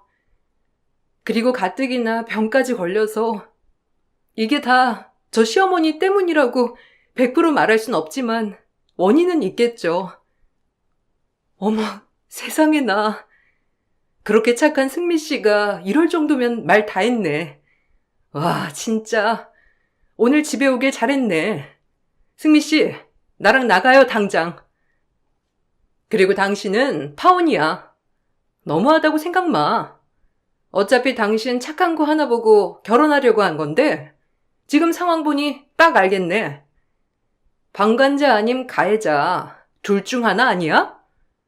난 보고 배운 게 철저하고 착하고 남한테 피해주는 거 극혐하는 성격이라 그런지 이런 집안이랑은 절대 못 엮이지. 혼자 늙어 죽는 한이 있더라도 절대 이런 집이랑은 상종 못해. 승미 씨, 나랑 당장 나가요.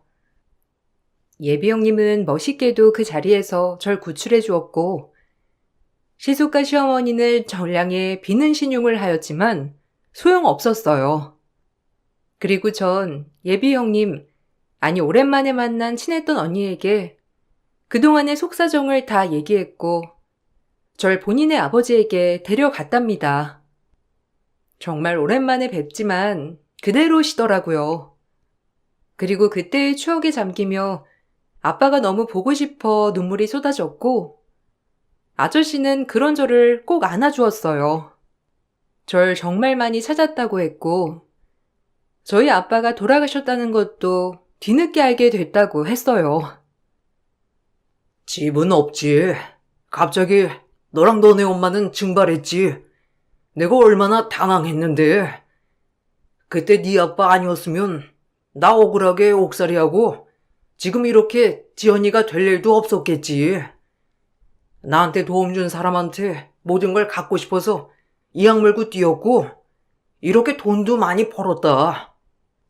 덕분에 우리 딸 공부도 시키고 이제 아저씨가 너한테 갚을 차례야. 그때 너희 아빠가 우리한테 맹목적으로 헌신했던 것처럼 이제 내가 좀 갚아보자. 부담스러워하지 마라.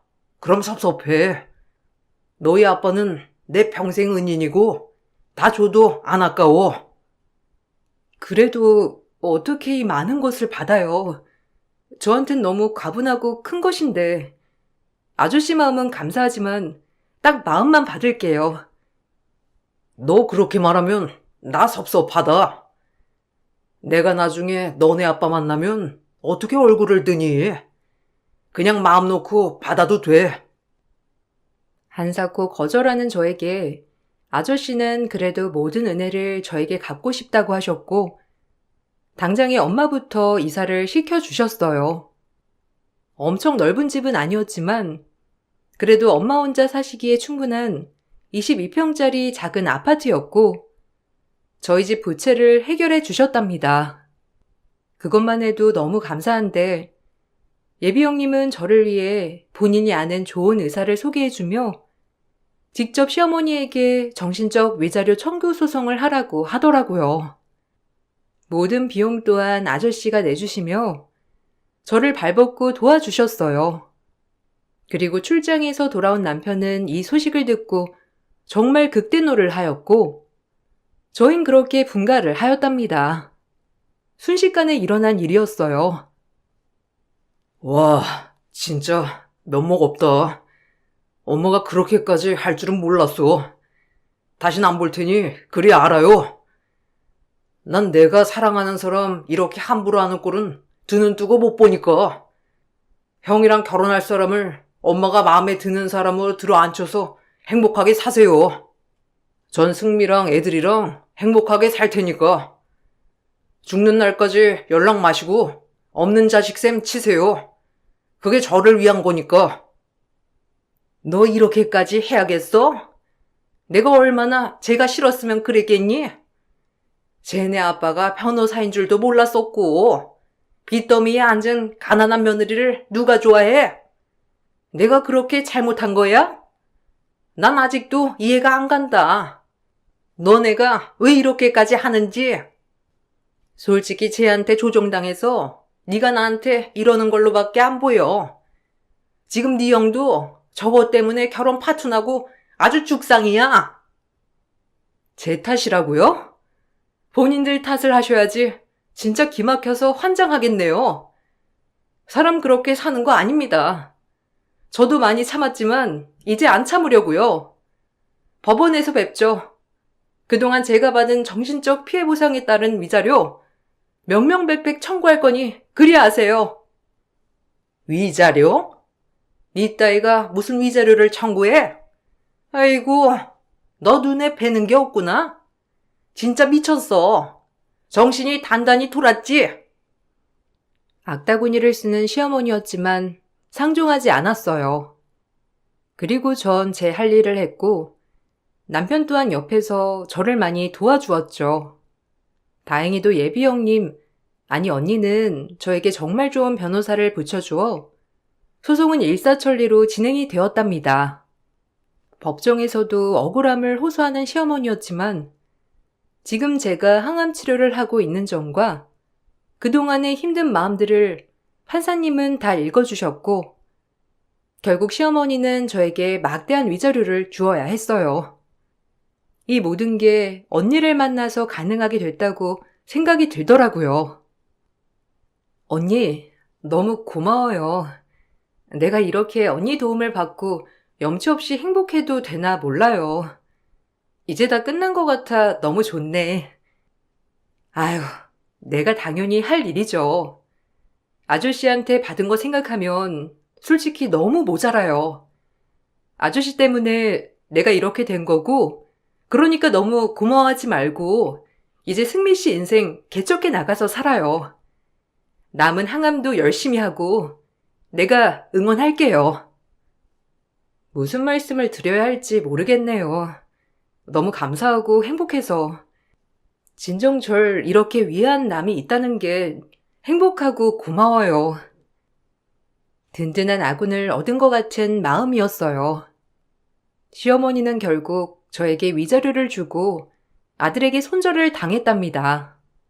노년에 저희와 무조건 같이 살 생각을 하고 있던 시어머니는 그제야 남편을 설득하며 저에게 사과하겠다고 가증스러운 말을 했고, 그럼에도 용서가 되지 않는 남편과 저였어요. 또한 예비 형님에게도 다시 결혼을 해달라며 설득하는 시숙이었답니다. 그래도 우리가 왜 헤어져? 내가 잘할게. 아니, 재수 씨한테도 사과하고. 근데 이렇게 감정적으로 하는 건 좀 아니잖아. 너 같은 방간자 비스무리한 가해자랑 내가 미쳤다고 결혼하니? 방간자도 똑같은 가해자고, 당신은 동조까지 했어. 됐고, 결혼해서 내 신세 망치고 싶지 않아. 막말로 당신 볼 게 뭐가 있어? 당신 어머님이 승미 씨한테 했던 걸로 비유하자면 당신 같은 사람이 나 같은 여자 만날 수나 있겠어? 착한 거 빼곤 볼 거 없는데 착하지도 않은 인간이라면 더도 볼 거 없지. 연락하지 마. 나한테 연락하면 그땐 너네 회사 찾아가서 네 엄마랑 너랑 했던 악행들 다 폭로할 거니까. 그러니까 구질구질 말고 떨어져 나가. 시숙과 시어머니는 그제야 땅을 치고 후회했어요. 아들도 잃고 예비 며느리도 잃었던 것이죠.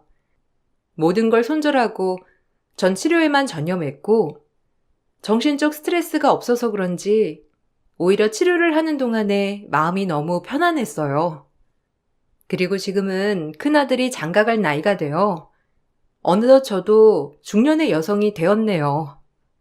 이 시간 동안 많은 일이 있었는데 일단 저희는 시댁과 완전 손절을 하여 아예 소식도 모르고 살고 있어요. 엄청 오래전에 들었던 소식으로는 시숙은 장가를 갔는데 늦은 나이까지 장가를 가지 못하여서 베트남 여성과 국제 결혼을 했지만 그 국제 여성이 없는 재산을 해먹고 도망갔다는 얘기까지 들었답니다. 남편과 전 신경을 쓰지 않았고 그 일로 시어머니께서 저희를 백방으로 찾았지만 주변 사람들도 시어머니의 악명이 높았던 걸 알았기에 꼴 좋다며 연락처를 알려주지도 않았고 베트남 여성을 옹호했다고 했어요. 아유, 꼴 좋지. 저 아줌마 저렇게 벌받을 줄 알았다니까. 작은 며느리 그렇게 심성 착한 거 구박하더니 결국 나가 떨어지게 하고 오죽했으면 베트남 처자도 집을 나가? 저 집에서 절대 못 살지. 큰아들도 똑같잖아. 겉으론 착한 척 하는데 지 엄마랑 속이 똑같으니까 저러고 사는 거야. 지 엄마 꼴 어떻게 봐? 똑같이 안고서 못 보지. 작은 아들 봐. 칼같이 손절하고 나갔잖아. 그게 정상이여. 그때 법대 교수님 오니 며느리 드린다고 자랑을 해대더만 그 교수님이 작은 며느리네한테 신세진 집안이래잖아. 이래서 다 돌아온다니까. 에휴, 꼴 좋다 진짜. 저 노인네 절이 될 줄 알았어. 아직 멀었어. 근데 아직도 정신 못 차린 거 보면. 아, 당연하지. 저렇게 정신 못 차린 거 보면 죽어서도 못 차릴 거야. 아유, 사람 쉽게 변하나? 진짜 지가 다 돌려받은 거야. 그 이후로는 더 이상 소식이 들려오지 않네요. 전 병을 완전히 완치하고 건강을 위해 운동도 하고 늘 웃으려고 노력하며 살고 있답니다. 이 글을 쓰면서 감사해야 할 사람들이 또 많다는 걸 한 번 더 느끼게 되었어요. 돌아가신 아빠, 그리고 은혜를 갚는다며 도와준 언니와 아저씨, 그리고 언제나 제 편이 돼준 남편까지. 전 참 복받고 행복한 사람이라는 걸 글을 쓰면서 많이 깨달았어요. 이런 든든한 조력자들을 위해 저 역시 좋은 사람이 되어야겠다고 생각하며 마무리할게요. 들어주셔서 감사드리고 좋은 하루 되시길 바랍니다.